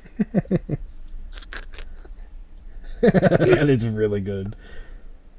That's really funny. It's like not even funny, but it's also the funniest thing I've ever read. Oh, okay. Wow. Yeah, Mario Galaxy, super excited for it. Probably my second most anticipated movie of next year, unfortunately. That's just starring Angela Merkel. Starring Angela Merkel and Chris Pratt. We also got our first look at the Zelda movie, my most anticipated for 2027. This was a couple pictures dropped in the Nintendo Today app, and then they put like a video together, but it's still just the pictures. It's nothing, too exciting. We get our first look at Zelda and Link. Zelda played by Bo Bragison and Link Benjamin Evan Ainsworth. Gotta say, they look great. They look really great. I'm a big fan of these designs. It's interesting. Zelda's got more of a Breath of the Wild kind of look, and then Link's got more of the classic green tunic, no hat, which is interesting. But I think this is kind of... this could be a bit of a reach. I think this is kind of their way of doing their own thing. They're not adapting any one game one-to-one, which I think is good. I think that's kind of for the best. But... yeah, I think it's a good mix of everything. Gets fans of all ages, all different eras of Zelda, and I'm hoping that it means Zelda and Link are going to be kind of adventuring together for the movie. Again, one little look. It's hard to read too much of the plot, but I'm hoping that they're kind of boys, similar to the Mario movie. It's Mario and Peach kind of on an adventure, and then Peach gets grabbed at the end. Do like a different thing. Ganondorf is like attacking a Gerudo village. I'm excited to find out Jack Black is voicing Ganondorf. That'll be exciting. Could happen, honestly. Why not at this point? He's got to be in every Smash movie. He's the bridge that connects all the Smash movies. Yeah, so his web connects them all. His web connects them all. Have you seen the new trailer? Did you see the Anaconda trailer ahead of Wicked? I did, and I thought it looked way better than the first trailer. I saw that trailer and I was like, oh, this might actually be like it had a bit that made me actually laugh. I was like, wait a minute. Which bit? The bit towards the end where the lady walks up, she's like, help, and then he's like, I'll come save you, like, don't worry. And then the snake eats her, and he's like, oh my, like, just Paul, the way Paul Rudd reacts, where he's like, oh my god, and it's like slowly turning the boat around. I'm really excited for that movie. I actually think it might do well. It might be good. Like, it's ridiculous. People seem to enjoy it. Yeah, people were really enjoying it in the theater, especially. Great theme trailer too. I'm always a fan of them doing something like that. Line it up for the specific movie you're seeing. That was fun. Yes, that was a fun I did like that. You're seeing. There was I liked the trailer for Ella McKay played before Wicked. Also, I got there ridiculously early for Wicked for good by mistake. This was not what I wanted to do. So we left at like an hour before the listed showtime. Because I figured that the lobby was going to be mobbed, and it would take us a long time to get through concessions. You thought it would be that mobbed? Well, yeah, because it takes like 20 minutes to get there. Yeah. And then we got there, and there's like 20 minutes before it, like, because we got the 7 o'clock, we got there. It was like 6:40, and we had all our snacks. God damn. And we sat down and had to wait for the trailers. That's brutal. But the Ella McKay trailer played, and there's a bit in that trailer where Jamie Lee Curtis says to Emma Mackey, she's like, oh, you got to scream. Like, it just makes you feel better. And then they start screaming. And then the lady behind me turned to the lady she was sitting with. She goes, you should try that sometime. Absolutely owned her. That's awesome. Absolutely owned her. That's awesome. And then she was like, not at my house. So. You're anti-Ella McKay, Shout out right? to those ladies. You're not pro Ella I'm McKay? anti-Jamie Lee Curtis. Well, yeah, that's fair. I think Ella McKay kind of looks delightful. I find myself... I'm kind of sick of the trailer opening with like, hey, it's the narrator. I'm over that bit, but like every time I see that was the first time I seen that bit, and I really hated it already. I feel like I've seen it a million times. Oh. I'm sorry. Yeah, that was the first time I met the narrator. You see the trailer. I didn't really enjoy her. Yeah, no, I don't either. I'm excited for that though. I think it looks fun. Yeah, but yeah, that's it for Zelda. I think that's it for Zelda. Yeah. Very exciting. Yeah, we're talking about Zelda. Really, I think we could get our first little tease. Well, we got our first little tease, but I think they could do a little teaser in front of Mario. I don't know. Oh, for sure. It's interesting because it's two different studios, but it's also Nintendo Pictures at both, so I don't know. I feel like you're for sure getting a teaser for that. Yeah, but it doesn't come out till 2027, right? It's over a full year after. Yeah, but I think they still like can put, let's say, a Just a little thing little together bit, with a little whatever they bit. shot, Even just the to post like to let credits, people know it's coming out. definitely, definitely, and it'll be right around Yeah. the time of CinemaCon, so they might do a first look anyway. Mm, There, I don't know. there I'm we very go. excited though. Speaking of you being excited, Sabrina Carpenter is gonna produce and star in an Alice in Wonderland musical for Yeah, Universal. very excited. I'm glad to see her doing more acting stuff, just generally. Yeah, But yeah, this could be fun. I think this is where Universal's going to go after Wicked, just like doing more musical stuff. Like they might get a nice little niche for themselves. And I think Sabrina Carpenter going to them and being like, "Let me do this." This was in the works at Netflix. I think it was announced in 2020 or something. So I think it's cool that like wow. this is clearly something she's wanted to do for a while, and now she's got the power to just be like, "Let's get this done." And yeah, I think it Yeah, could be really fun. yeah. I mean, I'll be there. Hell yeah. Yeah, you will, because we'll be doing this still. It'll be episode Yeah. like 300. There we go. Speaking of doing something for way too long, Toy Story that 5 was teaser pre- came that out. was really good. That was really good. Hell yeah. That was really good. I watched Toy Story 4. I remember being like, yeah, that was pretty good, That we and did then see never together. thinking about it again. Yes. I think. We That definitely- sounds right. Yeah. Looks But- beautiful. I'll give them that. The animation Sure. is really, really something, but, you know, that's all I really got. Just doesn't need to exist. I think the doesn't. concept though of them going up against like technology is kind of interesting. Yeah, I agree. A lot of people But- seem to be like rolling their eyes at like that idea, which I you know, it's a little. It's Well, that's a just little they're rolling their 15 eyes years because ago. they have conversations with Chat GPT every night, Yeah, and it's they're like, true. "Why are you Oh, making don't fun even of get my me best friend started. Chat?" Don't even get. We've lost the Chat GPT battle. It's over. Lost it. Oh, it's over. It's everywhere. I saw people on the flight just having normal conversations with Chat GPT. Like Yeah, it's. I found out loved ones use Chat GPT. It was like a stab in the heart. that's It devastating. was actually yeah. devastating. It really was. Oh. Anyway, yeah, I think it's a fun premise. I think it's interesting. The trailer opens with Woody just back with the toys when that was like the whole thing in the last one. Was like they left, so I don't know what's Yeah. going on there. I like the little bit they're doing with Buzz, all the Buzzes on the Lost Island. I think that's fun. Conan O'Brien's here. Love me some Conan. Love me some Conan. Apparently, this is Jesse's movie, so like that's interesting. I guess they made it woke. Hmm. Oh God, I was gonna say That's we're gonna gonna have to be- deal with people calling Toy Story woke. It's I gonna be. don't know. Although woke is kind of making a comeback, so Woke's maybe back. we won't. By then we might be in Woke like is mega back. woke. By then we might really. It's true. be- Maybe woke will be fully back by then, Yeah. and we won't have to deal with the nonsense. I think That it would be might be. nice. That would be nice. Yeah, well, speaking of woke nonsense, they're doing a live action Moana for some reason. This looks fucking dreadful. I'm normally like half. I'm normally like somewhat defending these things. I saw this trailer and I was astounded. This looks horrific. It's pretty much animated. Every shot looks disgusting. Like, why does it look like this? It looks bad. It is bad. It's still mostly animated, it seems. I couldn't believe this. Genuinely. I really couldn't.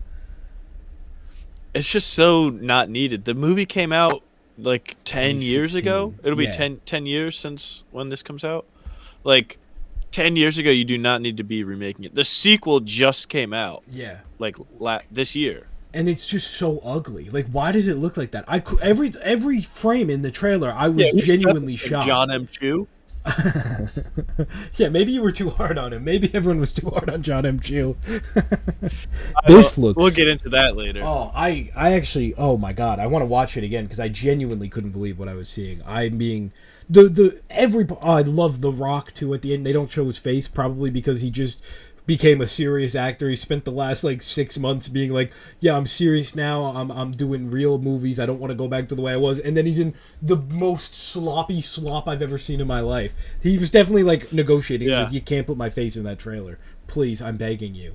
So you just see his They probably thought he was oh, going to be in an Oscar campaign. True. Well, also, He might he's in be. Slopfest live action Slapana. And then he also is going to be in movies that we got our first look at, Jumanji 3 and 4. So he's really crushing. True. He's really killing his own narrative of being a serious 4. actor. Not 3 and 4. It's Wait, 3. you put 3/4. I did because people debate on what number it is. It's the third, the Rock one, but it's the fourth. I made that very confusing. I'm sorry. Okay. I was like, dang, they're making 2 movies back to back. Like they're going all in on this. All right. I think he's also in Zootopia too. But yeah, Jumanji. I guess they're doing the reverse. They're like, oh, now the Jumanji characters are in the real world. Oh, Jumanji happens to them now. Jumanji happens to them, which is interesting because we've never actually seen what these characters are like because they're always being possessed by the real people. Yeah, how's that gonna work then? How's The Rock in it if they're coming? Oh no, you know what they're gonna do? It's gonna be the kids interacting with like The Rock and Jack Black and all this. Yeah. Like I think those characters are coming to New York City. I'm picking up what you're putting down. Yeah. But I hate it. Leave it on the ground. I really like the 2 Jumanjis. I think they're good fun. Hopefully this one's fun. I think I've only seen the first new Jumanji, and I don't think I could tell you a single thing about it. That's fair. It's not something you remember. Unfortunately. Yeah. I think it's silly. It's silly fun.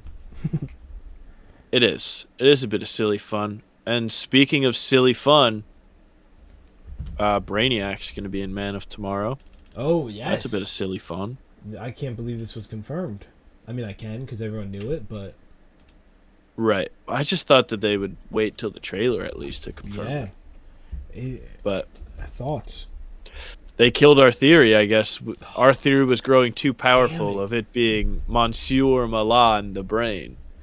That they had to put a stop to it because they realized they were writing a script for a movie that everyone was going to hate because it has no the brain or Monsieur Malat. God damn it, that's true. Do you think maybe they're saying it's Brainiac? They're getting it out in the press and it's a fake out. Yeah. That would rock.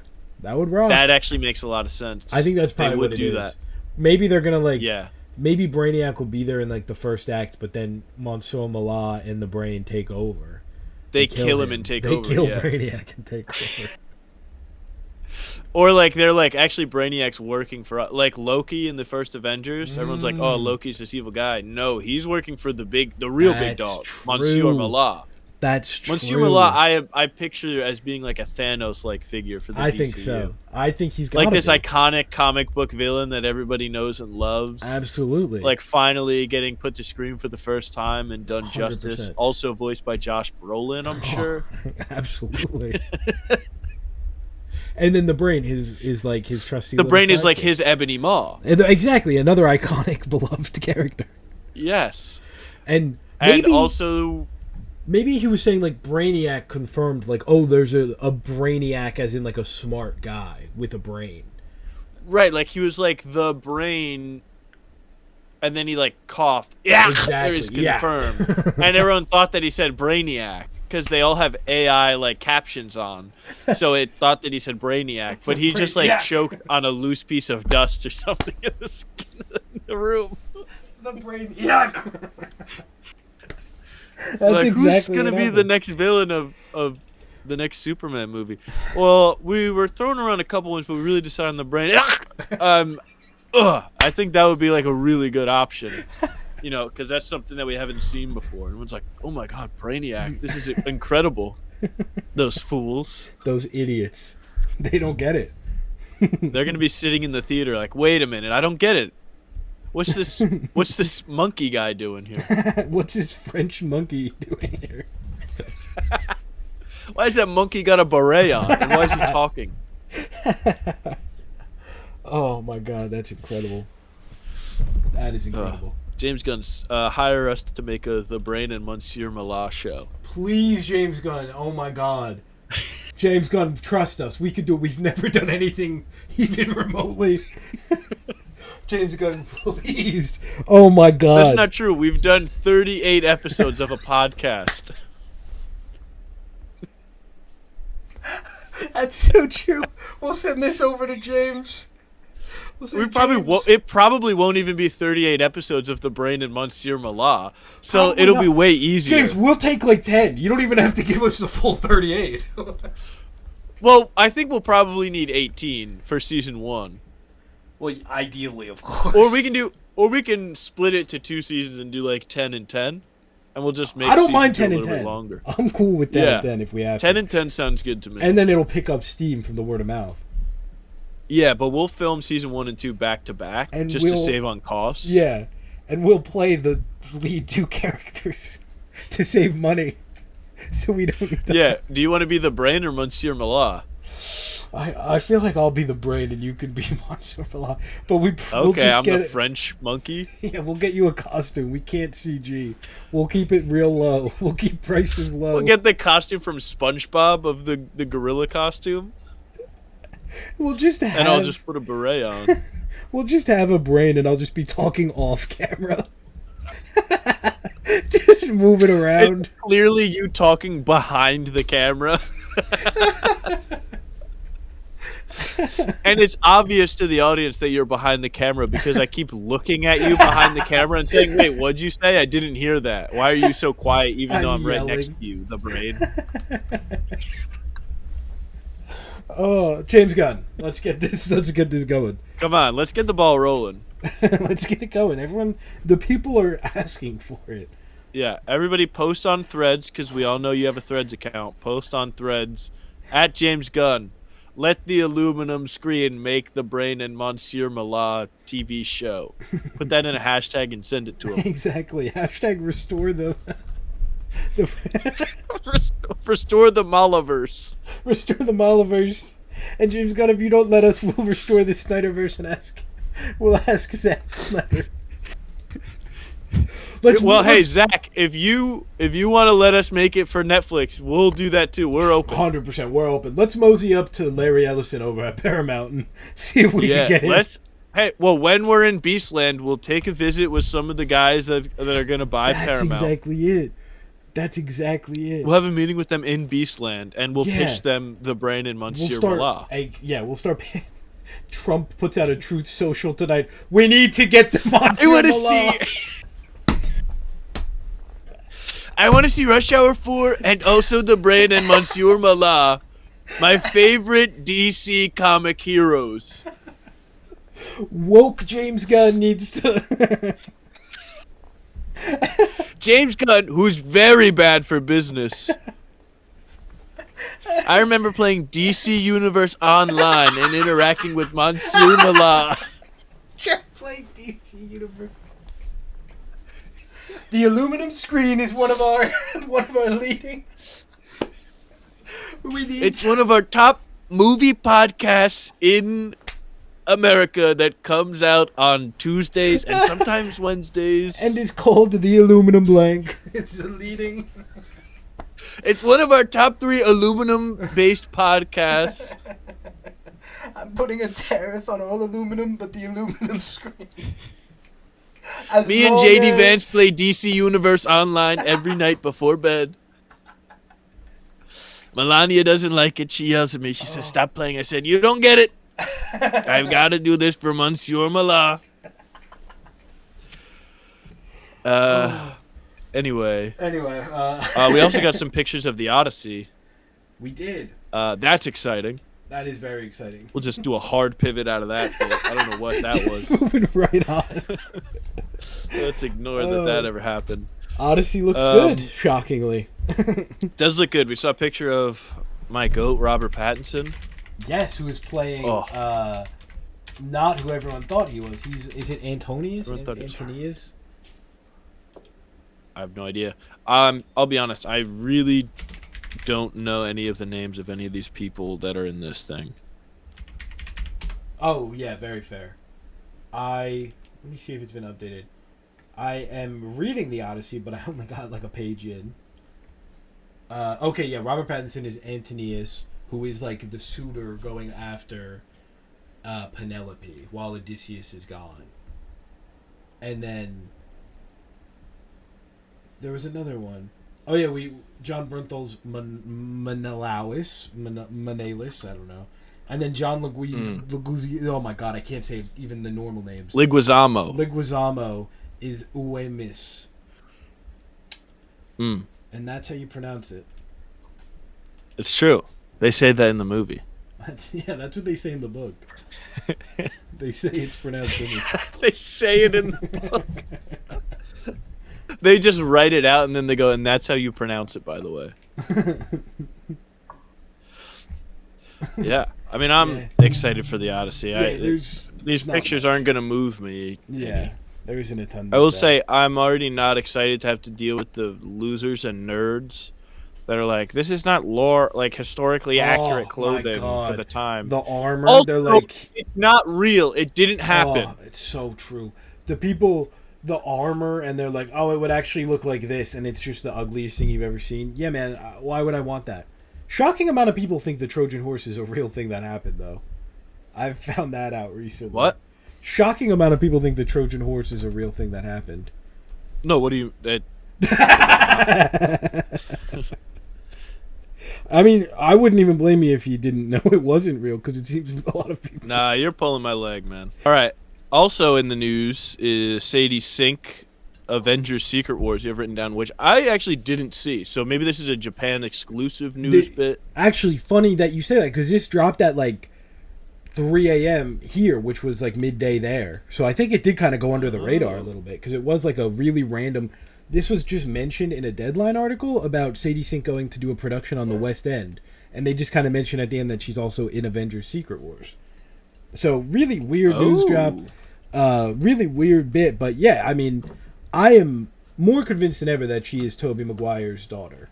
I think she's... Really? Mayday Parker. Because rumor also has it Tobey Maguire is in Avengers Doomsday. Has been a big talking point these last couple weeks. I think Daniel RPK said he's definitely there. So I think I could see a world Tom Holland's Spider-Man not in Doomsday, in Brand New Day, meets the daughter of Tobey Maguire's Spider-Man, and then Tobey Maguire in Doomsday is like, oh, my daughter's somewhere. Something silly like that. And then it makes sense for her to be in Secret Wars alongside her dad. Or she's Jean Grey. I was going to say, she could also be like an X-Men of some sort. 100%. Or she's Firestar, or just like any other hero, but she's definitely not like a side character Gwen Stacy type, it seems, if she's in Secret Wars. Although some have pointed out Ned she is... You go? Sorry. Right. Unless she is like a Gwen Stacy type, and they either do like Spider-Gwen, or they just have her like show up for like a scene where she's like, Peter's like, I gotta go do a secret war. Totally. And she's like, oh, Peter, what are you talking about? I've got to do math homework. Totally could be, because Ned is at the end of Endgame. Like, he shows up for a split second. So, like, you know, it's not impossible. It's weird that this is, like, Deadline saying she's cast in Secret Wars. It's just kind of baffling. Yeah. And the big rumor was that she's, like, the Punisher sidekick. I think Rachel Cole is the character's name. So that could be the case here, but I think it'd be really weird for the Punisher sidekick to be in Secret Wars generally, especially because I don't think the Punisher will be there. Maybe he dies in Brand New Day. Oh, she becomes the new... Yeah, she's the new woke Punisher, the wokisher. Oh, they do need a woke Punisher. That's true. Yeah, that would really melt some brains. Actually, they did a woke Punisher in Daredevil, and people got mad. Really? Yeah, because the cops wanted to be Punisher, and Punisher killed the cops, and people were like, "Wow." Oh yeah, he should be bowing down to them. Yeah. And actually, it's okay that they want to be Punisher. That's good. Yeah, it's actually cool and awesome and based. Yeah, exactly. It's cool and good. Speaking of things that are cool and good, we got a new Hunger Games movie coming out in about a year's time, and the cast is so incredible for this. Ridiculous. Elle Fanning, who we talked about earlier, is on a insane run right now. The GOAT. Caesar Flickerman's going to be Kieran Culkin in the new one. Incredible. Ray Fiennes as Coriolanus Snow. Star of Game Night, Jesse... Excuse me. Star of Game Night, Jesse Plemons is going to be in this as Plutarch Heavensby. once again. Well, not once again, but he's filling in for Philip Seymour Hoffman. And he played his Who, son, right? yeah, he played his son in The Master. Very fun. So great casting all around. Yeah, McKenna Grace, Also, Maya that Hawke, yeah, Glenn Close. Kenna Grace is in there. Yeah, it's got a really stacked cast. And I haven't read this new book, so I don't know anything about it. Same. But people said it was good. Yeah, it's Haymitch's kind of origin story, and I think the colors in this trailer are like really beautiful. I think it's very like hyper vivid, and well, I really like. Did you see the report? They showed the like trailer to John Chu, and he passed out because there was too many colors in it. He died. Yeah. Yeah, that's it. It's the end of him. He said, "There's no way that you can put that many colors in a movie," and he stormed off and passed out.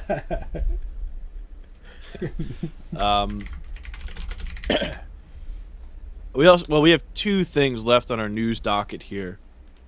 Yes. Really breezing through it today. These are two things that I think are closer to your heart, so I'll let you kind of take the reins on these. Fair enough. Yeah. Where we go first. So just real quick, we got season 2. Max did a big thing where they announced a ton of stuff, a ton of renewals for their shows, including the Chair Company, which I have been adoring. Only one episode left, I think, but it is getting a season 2, along with Rachel Sennett's I Love L.A.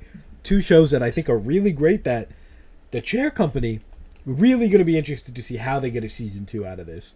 I'm expecting like. Oh, I don't want to get into it. I don't want to spoil anything. But I really excited. I'm really happy that this show is coming back, and it's seemingly a huge hit. Apparently it's doing really, really well. Love to see it. And then the final all caps exclamation point news of the week is the Project Hail Mary official trailer. This is my most anticipated movie of next year. Not even close, quite frankly.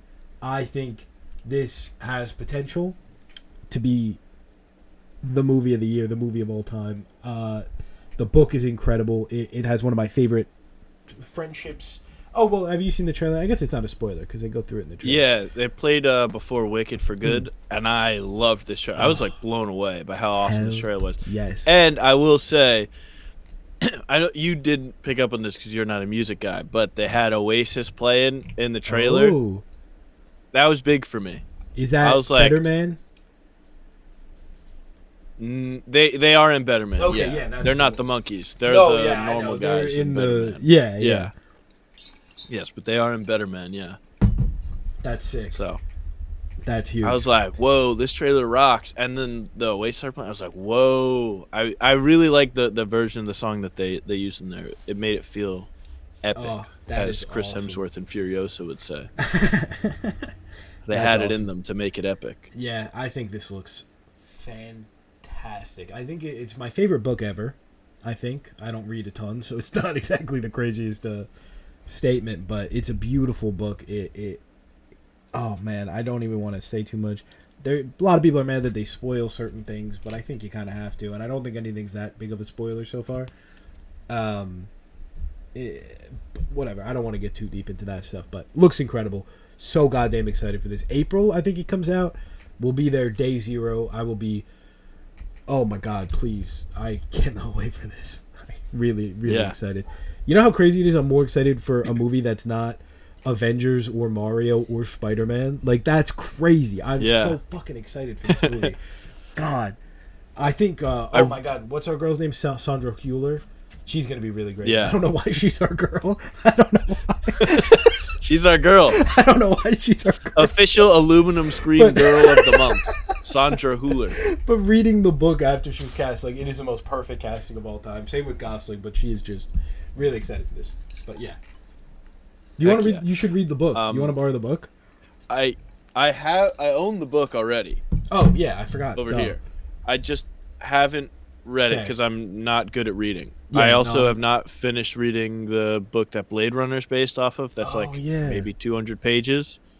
I'm just a lazy bastard. I'm like, why sit down and read when I can sit on the phone and scroll and get dopamine faster? Totally. I'm the same way, but Project Hail Mary, I gave it a go, and once like 10 pages in, I was fully in.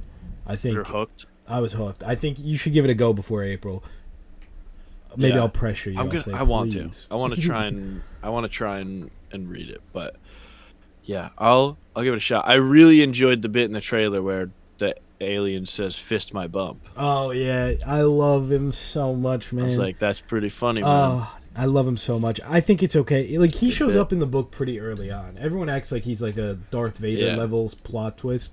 He's there early on. He's hinted Darth at Vader. on the back of the book, like that he's the dad of Luke Skywalker. What? Come on! I was just about to watch that, man.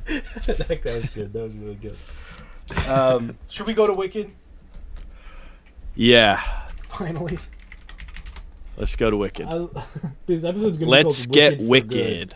I love the idea of someone clicking on it. It's like, oh yeah, I'd like to hear their thoughts on Wicked, and then 2.5 hours later. Yeah, just wait 2 hours, pal. You'll get there. Oh man! All right, so I didn't look at your letterbox. I'm guessing you didn't love this just from the bit we've talked about so far. I'm very excited. What did you give it? Interesting observation. What are your thoughts? I really hated this a lot. Whoa, hated. Yeah, I Wow. think it just pissed me off. Like every choice they made. First of all, the story is absolute garbage. It makes no sense. But that's not entirely their fault because everybody who like has seen the play kind of says that the second act after Defying Gravity is kind of a mess and doesn't really make a whole lot of sense. And like all the songs are worse, which is totally true. It's just like the first one I didn't think I would like, but I liked in spite of how ugly it looked because John M. Chu is the most sauceless. Like if John M. Chu was food, he'd be grilled chicken and white rice with no seasoning on it. And like you're able to overcome that in the first one because the chemistry between Ariana Grande and Cynthia Erivo is so good and their performances are so good. And not just them, like Jonathan Bailey's great. I mean, you know, Michelle Yeoh's not really in it that much. But like, you know, the supporting cast is really good around them. And those two are just so good. And they share like almost every scene together. Totally. And it's incredible. And in the new one, they're separate for a lot of it. They're not interacting that much. The songs are way worse. It somehow is even uglier and more gray. Yeah. And like, and the story just makes zero sense at all. And is like, and like every like Wizard of Oz reference that they're fitting in just feels so stupid. Yeah. And with each new one, I was like just angrier and angrier. And I'm not even someone who's like, The Wizard of Oz, like I'm obsessed with that movie. Yeah. It's a good movie. I get the like historical importance of it and Totally. you know all that stuff. But I'm not like, you know, like I didn't watch it like every day when I was 8 years old or whatever. I don't have like an emotional attachment to it. But I just was like, this is like borderline like just straight up disrespectful to The Wizard of Oz and its characters. I don't disagree there. Oh, I rated it 2 stars. What did you think? Okay. Yeah. I don't disagree with much of what you said very much. I think I was just a little more lenient on it because I like this world for the most part, and I wanted this to be more. I love the first Wicked. It really surprised me last year. I was, you know, moderately excited for it, and then ended up really, really loving it despite some of its flaws. None of it really bothered me too much. I love the story. I think that ending with Defying Gravity, it just gets you going. And then heading into this second act, everyone's always said the second act of Wicked really has nothing on the first. And I think a lot of that is because the first act is very much its own thing, and this is like, oh, the Wizard of Oz is actually happening right now, and we're doing it at the same time, and it doesn't really work, but we're gonna try. And I'm not gonna act like I'm the biggest Wizard of Oz guy in the world. I do really love it. It's one of those movies that I kind of just end up watching at least once a year. Like I respect it. I really enjoy it. I have it on 4K back there. Really like it. And the idea that people try and force Wicked and Wizard of Oz into this one universe thing, no. Wicked is just fan fiction of the Wizard of Oz, and that's good. That's cool. But people are like, oh, I can't believe that. Like now that I've watched Wizard of Oz, I can't believe that was Fiyero the whole time. It's like, no, that's not the same thing. This is not. We're not doing that. They're like, oh, I can't believe Dorothy's really the villain, and Elphaba is good in the Wizard of Oz. That's a different thing. They're not connected. They're just not.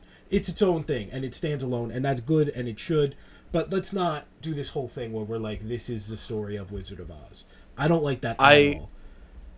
I agree with you 100%. I think that they should be treated as two separate things. But you know who doesn't treat them as two separate things is John Chu. Yes. He like shoehorns in all these like nods to Wizard of Oz. And I think he said like in the press run of like even the first part that, you know, one of the reasons why he wanted to do the live action Wicked adaptation is because he loved the Wizard of Oz so much.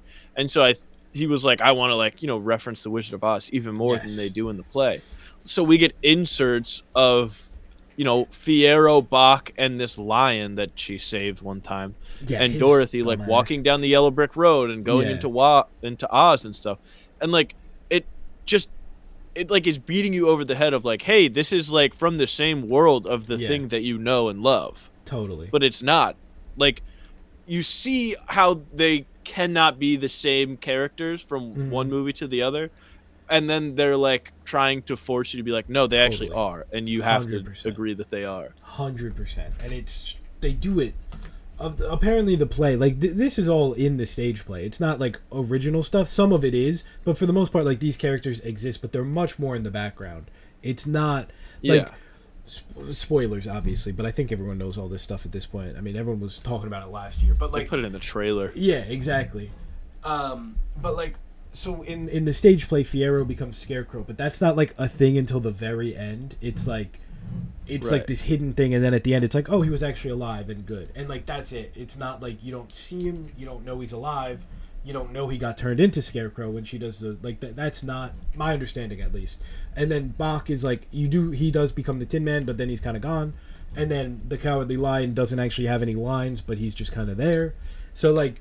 These characters exist, and I get that. The lion's so stupid, by the way. That pissed me off. What are you talking about? So dumb. That actually really was so stupid when the Tin Man's like, she never let him fight his own battles. What are you talking? He was in a cage.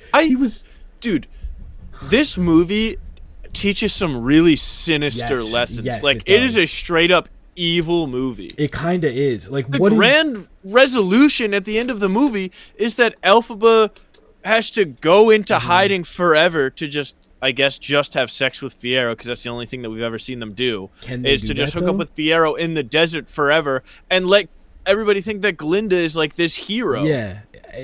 What is the message there? And it's especially like heading into like when the stage play, I guess, is slightly different. They're in different endings, but like in the movie with Cynthia Erivo playing Elphaba, it's very much like a racial commentary.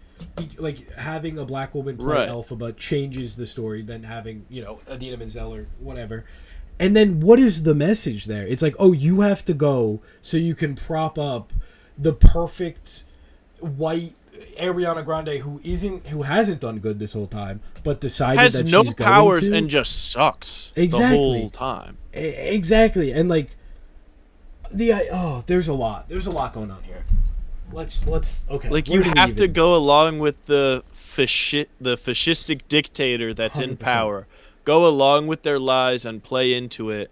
And then even when you overthrow that fascist, people like being lied to, I guess. Yeah. And need to be lied to in order to root for something. Like, it's so stupid. And so that is the thing where I'm like, just break away from the Wizard of Oz. Just like do your own thing. Like, say it's different. Say that you're okay or something. Or even just like, I don't know. There's something you can do. Why is it such a like I get it's a dark ending, and it's dark for everybody. Like, that's kind of the point. I think more so in the play. Except is that, Glinda. Like, well, it's supposed to. I think that's something that John M. Chu didn't understand. That I haven't seen the stage play in like 10 years. I'm going off of like big Wicked fans from what I've seen them say, and like it's not supposed to be like a happy ending for Glinda. It's like, oh, her friend just died. She's forced to like uphold this thing that she doesn't really want to be a part of. She hasn't done anything. She's like, it's not supposed to be like this happy thing.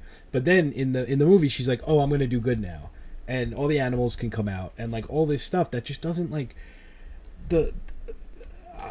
Okay, here's my biggest thing with this movie. That like, well, the pacing I think is really bad. It's like an hour and a half, and then all of the interesting stuff happens in like 30 minutes. Like, she meets. Okay, rewind. Sorry. So. This whole thing is like, oh, Elphaba is standing up against the wizard, and she's standing up against all this stuff, and she's gonna, she's gonna take him down, whatever. The movie opens with what I think is actually a really cool sequence of her like saving the animals or whatever. I thought that was a good opening. I thought it's like she's basically being Spider-Man, like she's dropping in and saving the animals and then heading out. I like that a lot. They turned Wicked into a superhero movie. Yeah, 100%. And I like that. For the most part, I like the animal stuff, which I guess I'm in the minority for, which I get.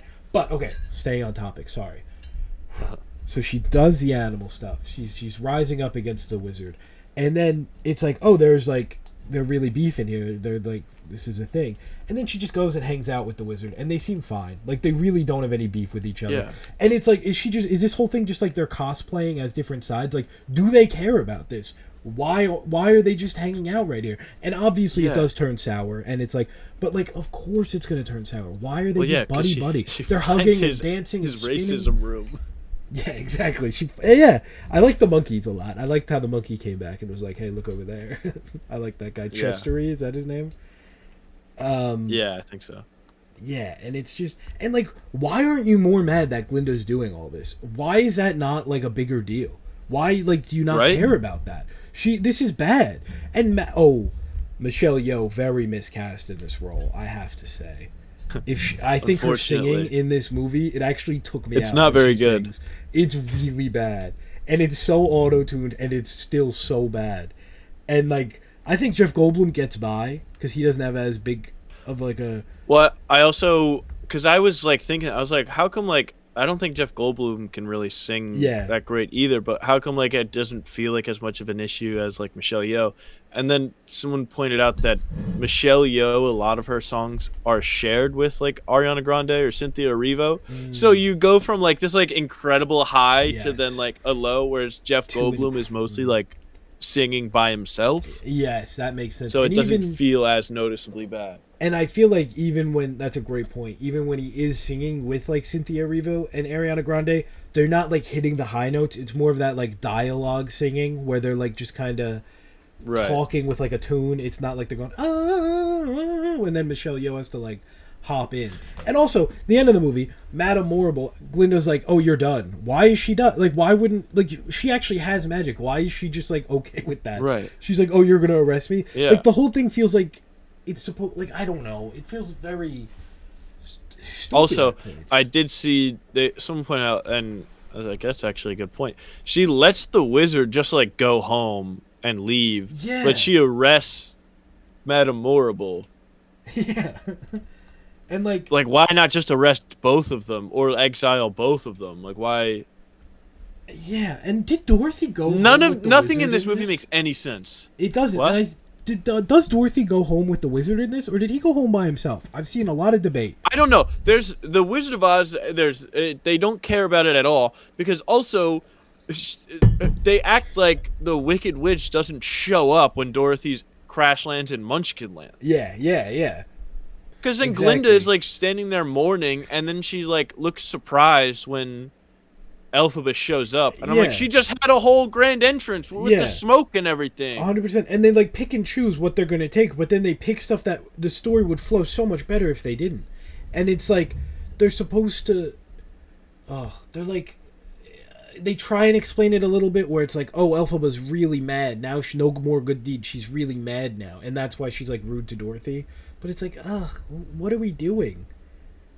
But also, what the hell is going on? Glinda's like, here, take the shoes. Why? First of all. Yeah. And then also, Elphaba just, like, seems not that upset that her sister just got a house dropped on. Yeah, that is... Well, her sister's the worst person ever.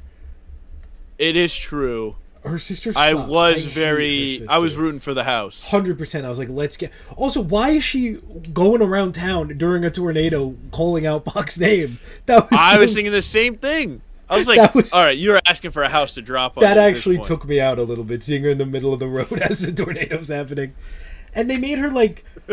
she's just evil. She's, like, doing Munchkin ice all of a sudden because Buck... Okay, another point that I think I get why they do it this way, because of the it's offensive, but when what's the difference between a munchkin and a person? Munchkins are, like, shorter. Are they? They have, like, Well, I'm saying like in Wizard of Oz. Yeah. Oh, yeah. In Wizard of Oz, Short yes. people. But in But this world, Munchkins in aren't allowed to this- move, but the humans are. Because they have curly hair. Is that what makes a Munchkin a Munchkin? I think it's curly hair and like the freckles and stuff. So it's just Well, like also they have like kind of like weirder faces, I think, in Wicked. okay. Because like that guard had like a little bit of like, you know, like the face of like like didn't they give him like kind of fancier faces and They're stuff saying- and like Google's saying What that are they it's a saying? specific culture in Oz, defined by their agricultural society and unique cultural traits. Oh, apparently they cast Ethan Slater and then made all the Munchkins look like him. That's kind of fun. So yeah, they're like curly red hair, kinda. But like, I wasn't sure if they're like a different species. Like, what is it supposed to be? Like, why are Munchkins not allowed to leave, but the humans, like, they look... I just... well, it's just because of Bach, but like because she Yeah, doesn't want yeah. Bach to leave. But it's just ridiculous that she can do that and not. Also, she becomes governor because her dad was the Yeah. governor and then died of shame. Yeah, what is the political... What is Oz? Like, what is happening? Why is... Right, like is the wizard in power, or is Yeah. it like is he Is the he president or like influential? emperor? How does it work? Yeah, is he just a big celebrity? Like, and then... Yeah, what is Munchkin Land? What is it? What is the Emerald City? Are we talking... Like, are they in the same state? Are they different states? How far Also, are they are from they one the each other? only two locations Yeah. in Oz? Is Shiz in Munchkin Land? How far is all this? Why is it that when you leave Oz, Where is Shiz? there's Arrakis? Like, what? Why is there nothing outside of this world? Yo, the land between. And And it's they should have just you. made it so there's another thing out there at the end. Oh, Emmett, we're actually pretty silly. We should have known this. Shiz University is located in the city of Shiz, which, Oh, as of everyone course. knows, is the capital of Gillikin Providence, Of course. And okay, which is very obvious. to be fair, we're being. And I like, feel a bit silly. I'm definitely getting a little like. This doesn't really matter in the grand scheme of things, but I think it is kind of a failure of the movie to make this feel so insane. Like, give me something. Why is anything the way it is? I don't need, like, an origin story of the land of Oz, but are we in a town? Are we in a city? What is happening? Like, Or is there anything else? Like, what is the distance between... Because in the Exactly. Wizard of Oz, they're like, wow, this is a great journey you're going to have to go on, Dorothy. You're going to be walking for a long Mm-hmm. time to get to the Emerald City. And then in Wicked, you just go back and forth like it doesn't totally. matter. There's a train. The train's there. It's fine, actually. Yeah. Which I guess shut down So- before Yeah. Dorothy got there. So why do... In this world, why do Bach and Fiyero join Dorothy? Like, there's no... I have no idea. It makes zero sense. Bach, I guess, because he's like, I want revenge because Elphaba turned me into the Tin Man, I guess. Yeah, which is stupid. He knows. Yeah. But, like, doesn't Fiyero... Why? How does he not have a brain? Like, he does... Like, was that... He clearly does because he remembers Is that not Elphaba at true? the end. So is he just Right. go... And they... Surely Bach knows the wizard's not real, right? Because he would be... He knows Elphaba. Yeah, also, like, I don't know why this whole fanfic book was written about this. I mean, I get it was, like, probably fanfic. Sure. Whatever. But, like, it's a dream in The Wizard of Oz. Like, it's clearly a dream. Well, It's just that- guys that she knew in No, real I know. life that she met. but that's not the ending in the book. That's a movie. Like, Right. Wicked's based on the book more, I think, to be fair. Okay. And I think Well, it's... I don't read, so. And I think I don't like that it's a dream. Personally. All right, fair enough. But I'm just like, But it if is- he wants to clearly tie it so much Yes. into the movie The Wizard of Oz, except also now the shoes are silver for some reason. Yes, They're well, not that's red. a rights thing. In the book, they're The silver. rights to the shoes. Yes, in the book they're silver. I think Amazon. They have the MGM rights to everything but the damn shoes. Yes, because everything's public domain. But the Amazon MGM made the shoes red, I believe. Oh God. So stupid. But like, why does Fiyero go with Dorothy? he just got does he maybe he loses his memory. You know what? We could make it work. Say he loses his memory and then maybe he's just trying to help her. Maybe he's like, But he clearly doesn't, because then he goes back and is like comes end. up with the plan to have her hide and go. Does Glinda think Elphaba's committing suicide? Does she actually think she doesn't actually think she's dead at the end, right? But she thinks that she got melted originally. I think she does. I don't think she thinks she's dead at the end. Does she? Glinda's she not might. the brightest. I think you could read it a couple different ways. But like, say she doesn't. Does she think Elphaba's just killing herself? Like, they say goodbye. She's cool with Elphaba just like. It turns out Glinda is cool with a lot. Like, she can be pushed pretty far before she stands up for herself. Elphaba's like, don't tell anybody that I was good. We can't do that. And then, why? Why not? Why? Because she doesn't want Glinda to get dragged down with her? What are you talking about? Just say, who cares? She's in charge now. She kicked the wizard out and was able to arrest, like, the second most powerful wizard in the fucking land behind you. Yeah, and the whole thing just feels like they're all role-playing their roles, which might kind of be the point, but, like, they all get along just, like, the wizard and Elphaba, I can't get over that scene of them just dancing around. That drove me insane. I'm like, what is the point here? And I get maybe he was, like, manipulating her or whatever, but, like, aren't you mad about the animals? Aren't you mad that he's doing this? Like... Well, that's the thing. She's mad about the animals. That's her whole thing, which apparently they writes it on her board. Expanded the role of the animals. Yeah, like in... Quiet Place or whatever. Save the animals. Or in Springsteen. Yeah. Who is Save that for, Elphaba? You're the only person Double here. album? You can't remember that? Double album. Yeah. It's so ridiculous. But like, oh my god, dude. This movie really irked me. What's it called? When her whole thing is saving the animals, and then he's like, oh, I'll let you free the monkeys. Here's the key. Mm-hmm. And then she's like, all right, cool. All the other animals that I just sang a whole ass song that we made up for this movie about, how there's no place like home. Do you get that tie-in? Do you get it? It's like the thing from the movie that this is based on. And then, she just forgets that this guy is, like, animal racist. That is like, all right, cool, I guess. He's going to tell everyone I'm cool, so that's fine. And exactly. And then she sees them in the cage, and she's like, "Oh my gosh, what? He's racist towards animals still? We knew that from the first movie." That was a very sad scene, though. That got me. Dr. Dillman. It was sad how she forgot about them because the guy was like, "You're cool now." Yeah, and like that whole thing, and so I had to look. You know what's good when you have to look stuff up, or else the movie doesn't really make sense, because. This is stuff in the stage play that like they kind of just ignore. So they make the animals a much bigger part. Like they have a much bigger role here, which I think that's fine because apparently they just kind of give up on them halfway through the stage play. And me personally, the animal stuff was the stuff that I was like, oh, I hope Dr. Dillman's okay. So like I'm cool with that. But like the whole reason that this is happening is because a drought started in Oz. There's like this big drought, and the wizard doesn't want people to know that he's not actually magic. So he's like, oh, it's the animals' fault that there's this whole big drought. That's how all this starts. And that's just is that in the first one? No, that's not in either of the movies, but that's the thing. That's what happens to start this whole thing against the animals. He blames the animals. Why is he so racist to the animals? That's why I was curious about. Okay. So they're like this ostracized community because he's blaming the like marginalized group so that people don't find out that he's actually not magic and can't fix this drought. So it's like, so why don't we know that? Like, why do we not? As far as we know, because the first Wicked, they're already doing the animal stuff. Like, before Elphaba becomes Elphaba, they're already, like, taking animals and they're covering up their, like, impact on society and everything. So that happened before Elphaba even, like, started being the Wicked Witch or whatever. So, like, you're not going to mention that? You're not going to, like, say that that's a thing happening in the background here? And then the animals, like, why do they stop talking?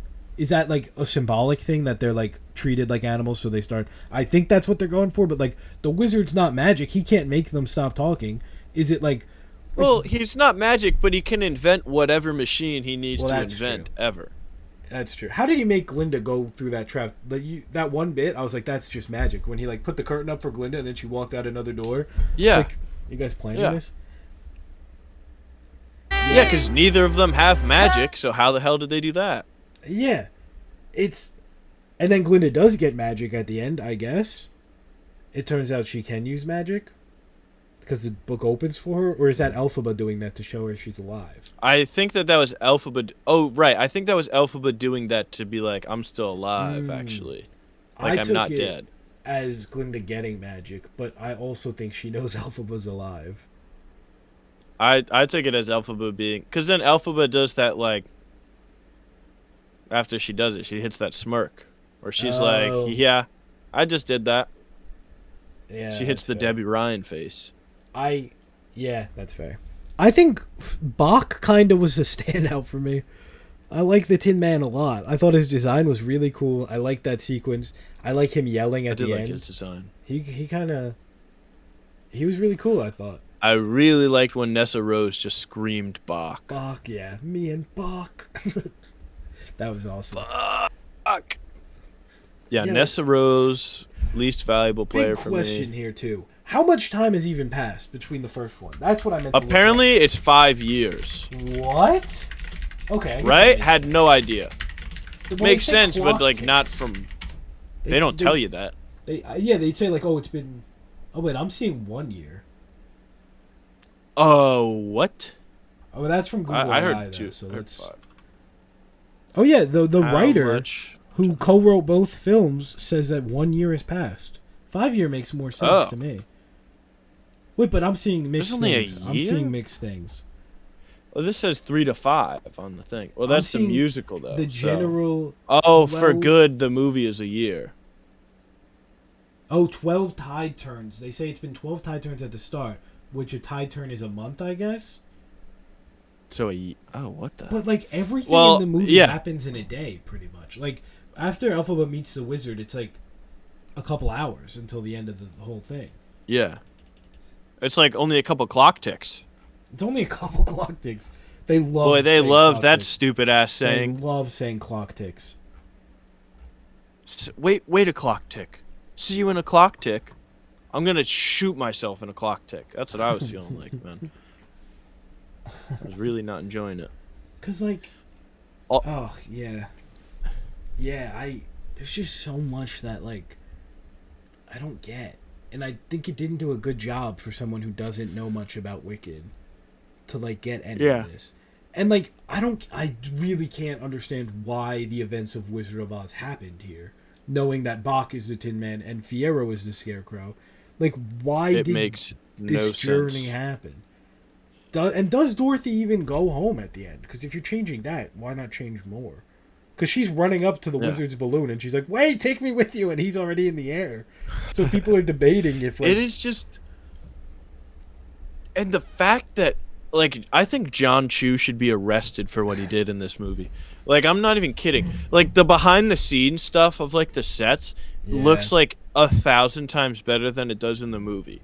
You should be arrested for making the set design and costuming and makeup and hair are all, like, incredible. Yeah. Like, it's, like, some of the best stuff, like, in movies. The sets, like, they're all so good. They built all of Shids. They built all of Munchkin Land. They, like, it really looks great. And you can't tell because he makes them all look flat and gray and backlit to hell, so you can't even see. You need sunglasses to watch half the movies. Yeah. Like, half of the 2 movies you can't watch because the sun is shining right in your eyes. Yeah, it really doesn't bother me much in the first. And he's like, I wanted to make it look more realistic. Fucking why? Yeah, that's stupid. That's so stupid. It's based off of, like, Wizard of Oz. It's not supposed to be realistic. That's so stupid. There's witches and stuff, man. It's just so... It's a talking lion. What are you talking about? You want it to be realistic. Yeah. That ship has sailed. Yeah. It's just ridiculous, man. Oh. He's a criminal in my book. It's just so, like... Yeah, I don't blame you. It just doesn't...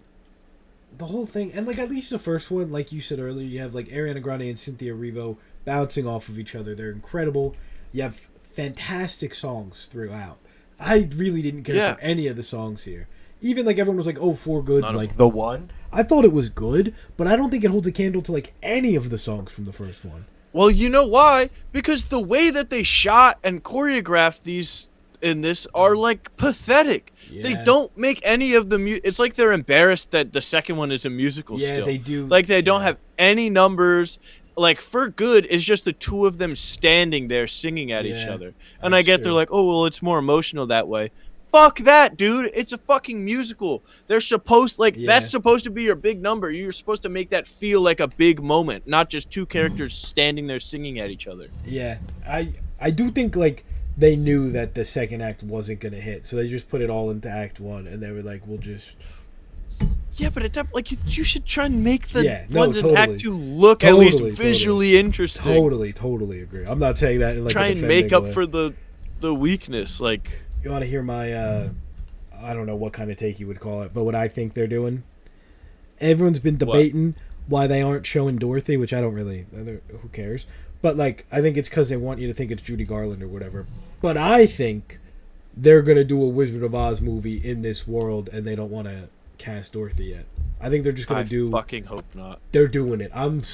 They're doing more Wicked. They stuff, probably will for sure. I think it's gonna be Wicked, the Wizard of Oz, and it's gonna be from Dorothy's point of view.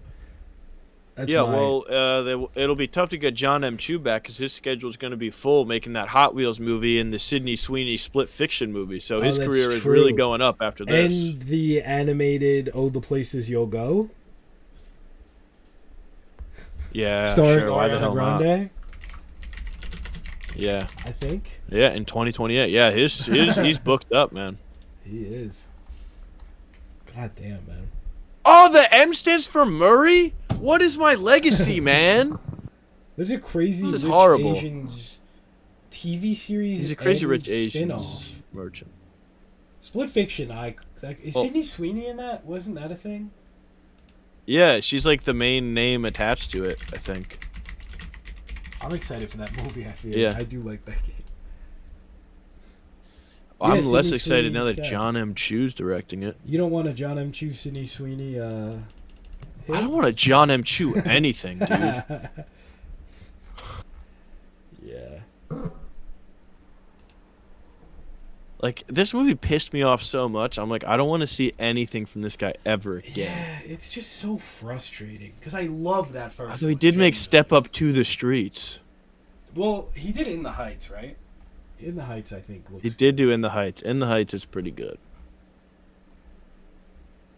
Yeah, it's In the Heights is pretty good. Very funny how much this like what the hell happened looks like Ryan Reynolds. Have you seen all that? Right? It's really funny. It just is Ryan Reynolds. I had that thought, and then I went online and saw everyone else thought the same thing. Like it wasn't even like I saw it beforehand. Yeah, it just is him. Ugh. It's something, man. It's something. What else is there? I mean, I think we've kind of hit all the... Yeah. I enjoyed, I really don't know. Glinda and Elphaba's little fight where they like hit each other with the wands. Yeah, well, that was because... And it also was, like, kind of fun. Like, it was like... And again, it's a moment where it's Ariana Grande and Cynthia Erivo sharing a screen and kind of living in these characters that they clearly, like... enjoy and playing it's like so campy. much. It's campy and fun. Yeah. This is interesting. So, as for why Fiero would join the Lion, the Tin Man, and Dorothy in this world, in the book, stuff happens similarly, and Elphaba believes that Fiero is actually the Scarecrow, but he's not. He's not actually. She thinks the whole time it's like, oh well, Fiero's Scarecrow, but he actually did die. The book goes dark. Fiero is married with kids, not to Glinda. Elphaba has an affair with him and has a kid. The wizard executes Fiero. Years later, Elphaba arrives at Fiero's family house with her son. Eventually, the wizard takes Fiero's family hostage and murders all of them except for one daughter who he makes a slave. Sorry, I didn't... Dude, I gotta read these books. These sound crazy. I didn't expect to Well, read I also that. read in the book, apparently he turns into the Tin Man because he's like... It's like meant to represent like, because I think Scarecrow represents like farmers and he's like factory workers or whatever, and he turns into the Tin Man because he like slowly has like chopped off like parts of his body and replaces them with tin. Yeah, the book sounds. They should do a dark. That's way fucking cooler. They should do a book adaptation. Make that fucking movie, man. Yeah, this sounds Why am I watching this bullshit? This sounds really interesting. The He's the first companion. Who are we getting to direct the new Wicked movies based wait. that's like darker? Dorothy meets Scarecrow first, but in the Wicked universe, he's not even the Scarecrow yet until towards the end. And also, why did Elphaba leave him there? He totally could have escaped with her. She had all the monkeys. Also, when they're taking Fiyero, why the fuck do they go, yeah, hang him up on those, like, sticks over there in the field. That'll make him talk. It is really funny, because it's like, so much of this is so, like, light, and even the big moments, like, when Elphaba meets the wizard, it's like nothing. It's like, there's no weight. And then Fiyero just gets brutally beaten to death out of nowhere. It's like, that's the one time it really... Yeah. I will say this though, there was a lot of sniffles in my crowd. I was pretty shocked. A lot of it didn't. You know how hard it is for me not to cry in a movie, and I didn't cry. Yeah, I was like, dude. I was like, what the hell? Everyone's like crying at this. I was like, no way. Yeah, like, this is working for you people. Do you think Bach and Fiyero knew that they were each other in the adventure they had? Fiyero might have known. Do you think they explored each other's bodies? Yeah, can Scarecrow and Elphaba be fucking now? Well, it's all straw. It'd be like pearl. Right? Oh, so I guess it can be done. Yeah. Yeah, so... Also, just insane. Why... I know, like, we've already talked about this, but why the hell does Elphaba agree to be like, yeah, I'll go live in a land of nothingness for the rest of my life... The wizard's so defeated. You can continue living this lie. Yeah, the wizard's defeated, man. You don't have to do why this. On earth would she do that? It makes no sense at all. Like, it's just... And then, like, Glinda has a chance to be like, yeah, she was my friend. She actually wasn't that bad. Like, we should unexile her. Like, you guys, she's actually pretty chill, man. Like, if you get to know her, you know, type shit. Yeah, it was all a lie. But it's like, no. And just be like, oh, the wizard was... And they just don't even try being like, oh, the wizard actually lies. Yeah. Because he says to them one time, well, actually, they think I'm wonderful, so they would believe it no matter what. It's like the message... Elphaba's the victim of this whole thing, and she loses. Like, it's like, oh, you can stand up against the power, but, like, you're both going down. Like, the message is so diluted. What is the message of the play? It's not even like she gets to go to a cool place. Like, yeah, that's the thing. In exile. If it was, like, another place, like, if it was just another land, just go there. Like, why does it have to be this nothingness? Even just imply that there might be another world out there. Yeah. I mean, the Jeff Goldblum being her dad thing was pretty funny. That was clear in the first one because you hear him singing when the mom opens the door. So he's like, ha ha ha. Him de-aged was fucking terrifying. That was bad. That was really bad. I was like, we get it. You don't have to even show Horrible. Yeah, we already got it. Like, it's the bottles. His famous green bottle that he drinks all the time. We get it. It's so bad, man. And then he's there like, was people that gasped in my theater when they revealed that he was the dad. I was like, you guys shouldn't be allowed to vote. That's so funny. I'm sorry. There's no way my vote should count the same as you if you are like genuinely shocked at the twist that the wizard was Elphaba's dad.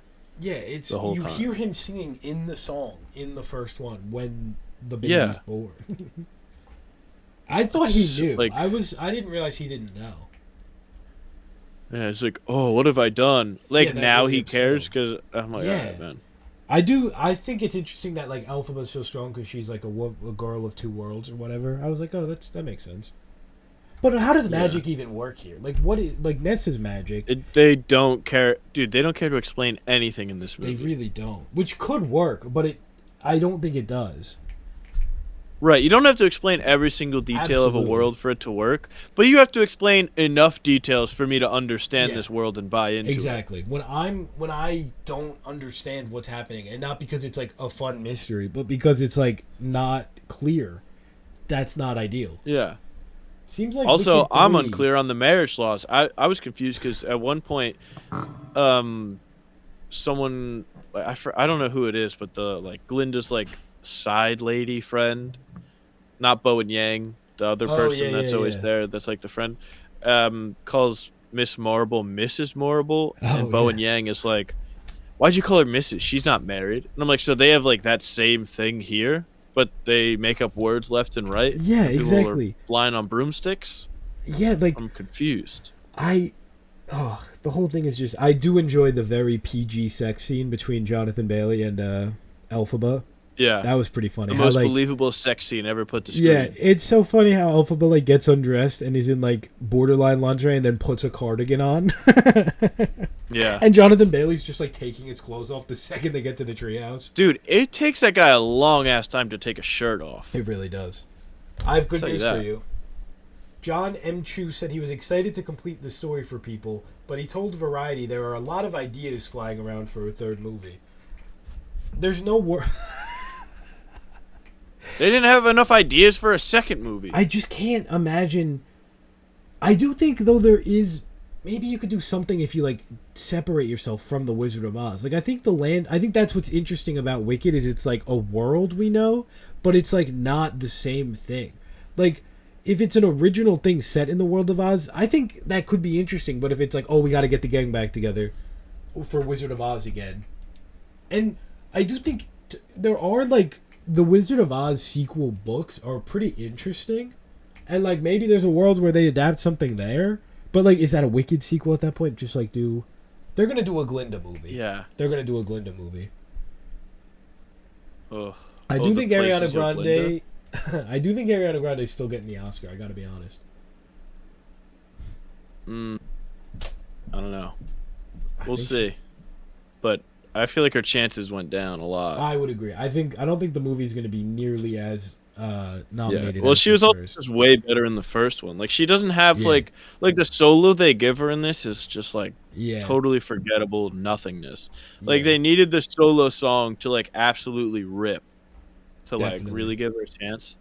But apparently Ariana Grande wants to, like, I guess, I don't know, stop doing music or slow up on doing music and focus Yeah. more on acting. So, Seems like she's kind of going we'll all see. in. Yeah, all in on the John M. Chu train, doing the places she'll go. She's got the Fokker-in-law with Skylar Gazondo. Yeah. Her and Ethan That's Slater right. apparently broke up. I think it's really funny if she gets with Skylar Gazondo Yeah. after. Yeah, she was so in on Jimmy Olsen. That would be hang so on. funny. It would be so funny. But It's also really funny that Ethan Slater, like, threw his marriage away. Like, he had a wife and kid, like, young kid, and he, like, threw it away for not even a year of dating Ariana Grande. And it's like, everyone could have told you that's how this was going to end for you, SpongeBob. Like, Yeah. we know how it's going to play out, man. What are you thinking? Oh, it's really funny, man. It's really funny. I know this is like a very controversial thing, but like, never mind. I don't want to get into it. No, go ahead. No, I don't want to. Go ahead. I think you always push. You always try and get me to, and then Go I have ahead. to I'm cut curious. something. This sounds No, interesting. I don't think this and is fun. that bad. I think I'll stand on it. But like, I think I'm worried about Cynthia Erivo and Ariana Grande. Like, I think they need help after whatever happened filming this movie. They Yeah, I don't know seem what well. the hell they're doing on the press They tour. do not seem well. Yeah, and I hope they need that, a long break. Yeah, I hope that they have time to and get whatever help they need. Because if I was someone like, if I was in their life, I would be genuinely very concerned for them. They don't. Well, I would be really worried, especially for Ariana Grande, because she signed up to work with John Chu again. So there's something going on there. That's true. What if the Places You'll Go, an animated movie, is really backlit? He'll find a way. He probably will find a way. But yeah, I don't know what is going on. I will say I started laughing to myself in the middle of the movie. Well, I guess it was kind of in the middle because this movie takes forever to end. But when the shot of Elphaba and Glinda on either side of, like, the closet door that Glinda's hiding in, Oh yeah. and they're both, like, crying to themselves and, like, freaking out because they're about Yeah. to be separated forever. I, like, thought to myself, I was like, that's how they've been acting on, like, the entire press tour. And I just started laughing. I'm like, wait, that's fast, like, but that is really funny. I like how Dorothy's in the basement that whole time too. But yeah. there, It's like, so what the Wicked fuck are Part they 1, singing the about? press tour was like, it was a little wild, but it was fun and it was like in good spirits. I think this press tour has just been like dark. I mean, there's been like genuinely bad things, like that guy in Singapore or whatever. So like, I'm not saying it's their fault. Like, that's scary shit. But like this whole run just hasn't been like. And the Cynthia Erivo and Ariana Grande like funny interview stuff, it just seems more sinister this time around. Like, I don't know. Yeah. It's scary. Yeah, I don't know. I mean, I don't blame them though, because it's like the last press tour was probably Oh, no, exhausting, totally. and then to have to go like back on doing another one, like not and that then you long have after that they stopped dickhead this like one. attack Ariana Grande. Like, I totally get all that. It's just Yeah. like, So after that, it's like, yeah, I get it. You don't want to do it, but yeah, like Cynthia Erivo getting sick and Ariana Grande not doing interviews out of yeah, she can't do it solidarity. because she like a sore throat, not a sore throat, but it was like her voice. She Yeah, couldn't really talk. So Ariana Grande out of solidarity not doing interviews. That was really funny. it's And then they were like getting mad at a helicopter or something that flew over in the middle of an interview. oh yeah, that like I saw it's that just clip. weird. I'm just like, what is happening? And there's all the like Yeah. pictures of They're like, like, not now, helicopter, not now. It's not a good time. It's like, what is going on? it's something, man. It really is. Yeah. And I like the movie. Well, I like I love the first one. I think I'm gonna knock mine to like a 3 for this one. I think, but I had fun for the most part. But I was also like really tired, so maybe I was a little out of it. Fair. But I think it's just a shame. They should like. I just wish it. I wish I liked it more. Yeah. I really liked the first one a lot. Like, I was surprised at how much I liked the first one. So, I wasn't, like, hyped for the second one. But I was like, all right, like, I mean, even if it's worse, like, can't be that much worse. Like, the first one was, like, that good. Totally. And then this one surprised me the other way of how bad Yeah, it was. Absolutely. And, like, So, I mean, this movie definitely feels like an event, like undeniably. It's one of the biggest openings of the year. Oh, yeah. It's making a ton of money. But Wicked last year felt like such a to be fair, I've been gone a while, so I might but I don't know. Last year was like everywhere you went was Wicked, and like they did it everywhere. I don't know. Is it less this year, or am I just do I just have a I weird... feel like there was less of like a push for the marketing. Yeah. But also, I don't know if they had to do as much Totally, marketing 100%. themselves. Because like everybody who saw the first one is probably going to see the second one. Absolutely. It so they don't have to do as much work. It absolutely markets. Even just the social media stuff, like the interviews, like all of it. And I think once they like set like the pre-sale records, like for a movie of like the largest opening day, like like the first day you could pre-order tickets, like that being like the biggest day 100%. ever for pre-order tickets, they probably like, all right, we don't need to spend as much on marketing. Yeah, it's we did it. Like we did it with the first one. It's yeah. Yeah, I'm excited to watch The Wizard of Oz maybe tonight. If one thing There the you movie go. made me like the no, it didn't. It just made me want to watch The Wizard of Oz. But I like The Wizard of Oz a lot. I'm always down for... It's a good movie. I'm excited for... What did we read a couple weeks back? It's like an HBO Max show about adulthood or something, about puberty. The Yellow Brick Road's a metaphor for puberty or something. They're doing that. There's a lot of... Oh, I don't remember that. Because The Wizard of Oz is public domain, like, Wicked is going to lead to a lot of Wizard of Oz stuff. For good or for bad. Yeah. I think there's like... Oh, for good or for bad. I get it. Oh, like the movie that's title. so true. I think you could do fun stuff adapting the Wizard of Oz sequels. Like, I think that's interesting. Maybe do an animated thing. Like, I'm down for all that. I don't know if I need, like... Maybe do, like, a prequel on, like, how the wizard got there, and you can have someone, like, kind of charming. Totally. Set up the animal. Maybe, like, a James Franco character be like, how did he get there? You know, what is... Exactly. Get someone like Sam Raimi to direct. What made him so great and powerful in the first place? Yes. That would be a good movie. They should make that. I would be down for that. Shame James Franco passed away. Yeah. I don't know what happened to him. Hot air balloon accident or something. I haven't seen him in a second. Probably for a little bit I haven't seen him. I don't know why. I know. It's so weird. Should we wrap I feel up like this? he was in a lot of things, and then he just kind of stopped being. Now I in can't stuff. tell if you're doing a bit. Now you're convincing me. They could get like a guy like Zach Braff to be in the movie, and Maybe have like Mila Kunis play Elphaba and Michelle Williams as Glinda. I think You know, and have Joey King maybe play Girl in Wheelchair, Nessa Rose and have Bruce Campbell play or the Winky different Gatekeeper. girl. Is it? Oh well, no, because it wouldn't be Nessa Rose because that's a Wicked thing. Mm, I'm not actually sure. Is she? Is the Wicked Witch of the East in? She's not in a wheelchair in The Wizard of Oz. We don't really know. Well, her. she's like under a house, I think, mostly. Yeah, but I guess she could be. Yeah, I'm not really sure. Let me see here. I think it just says Girl in Wheelchair. It's not very helpful The for me. Marvelous Land of Oz. Oz #2. Let's do that. It's Tip. It's about a young boy named Tip as he travels throughout the many lands of Oz. If you're going to do another one... Because there's no way they don't do more here. It's too big. Even like if Cynthia Erivo and Ariana Grande and John M. Chu are like, this was it for us, Universal's not just going to let it sit. It'd be cool if they did. But like 10 years from now, there's no way they don't do like a...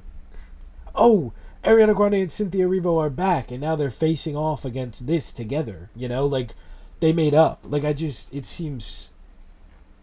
Someone get that edit made of Paul Rudd saying, "Elphaba and Glinda, I need your help to defeat Kang." Oh my God, that's true. Let's It'll get be that an cooking Avengers up. Doomsday. That'll be pretty sick. But yeah, I think we should wrap up this heroic dose of an episode. Yeah.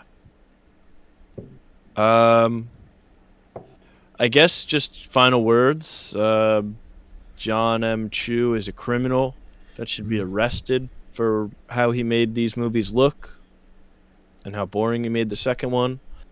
And go watch Game Night.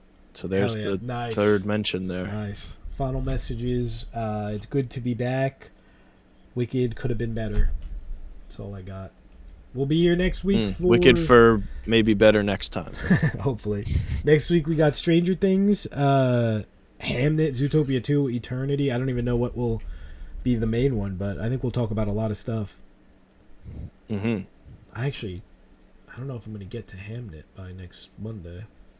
Whoa. I'll try and get to it, though. Thanksgiving's Thursday. And, I should be all right. We'll figure it out. But I'll definitely get to Eternity and Zootopia. Hell yeah. Hell yeah. And probably I'll catch up on some of the stuff from the last few weeks. And 2. First Zootopia is a good time. And it's got a star of Game Night, Jason Bateman as the Fox. Now you're good for next week. There we go. Yeah, I'm set. That's 4. Well, we missed what, 3 weeks? I think we missed... Oh, we missed 3 weeks. Yeah. Yeah. Okay, so I've got... So you're good. There's the 3 and then the 1 for this week. You nailed it. All right, thank you everybody for hanging out. We will see you next week. We appreciate you. Thanks for waiting around on our little hiatus. It'll be quicker next week. Yes, it'll be shorter, quicker. I mean. It'll be much shorter next week. We'll see you guys next time. Adios.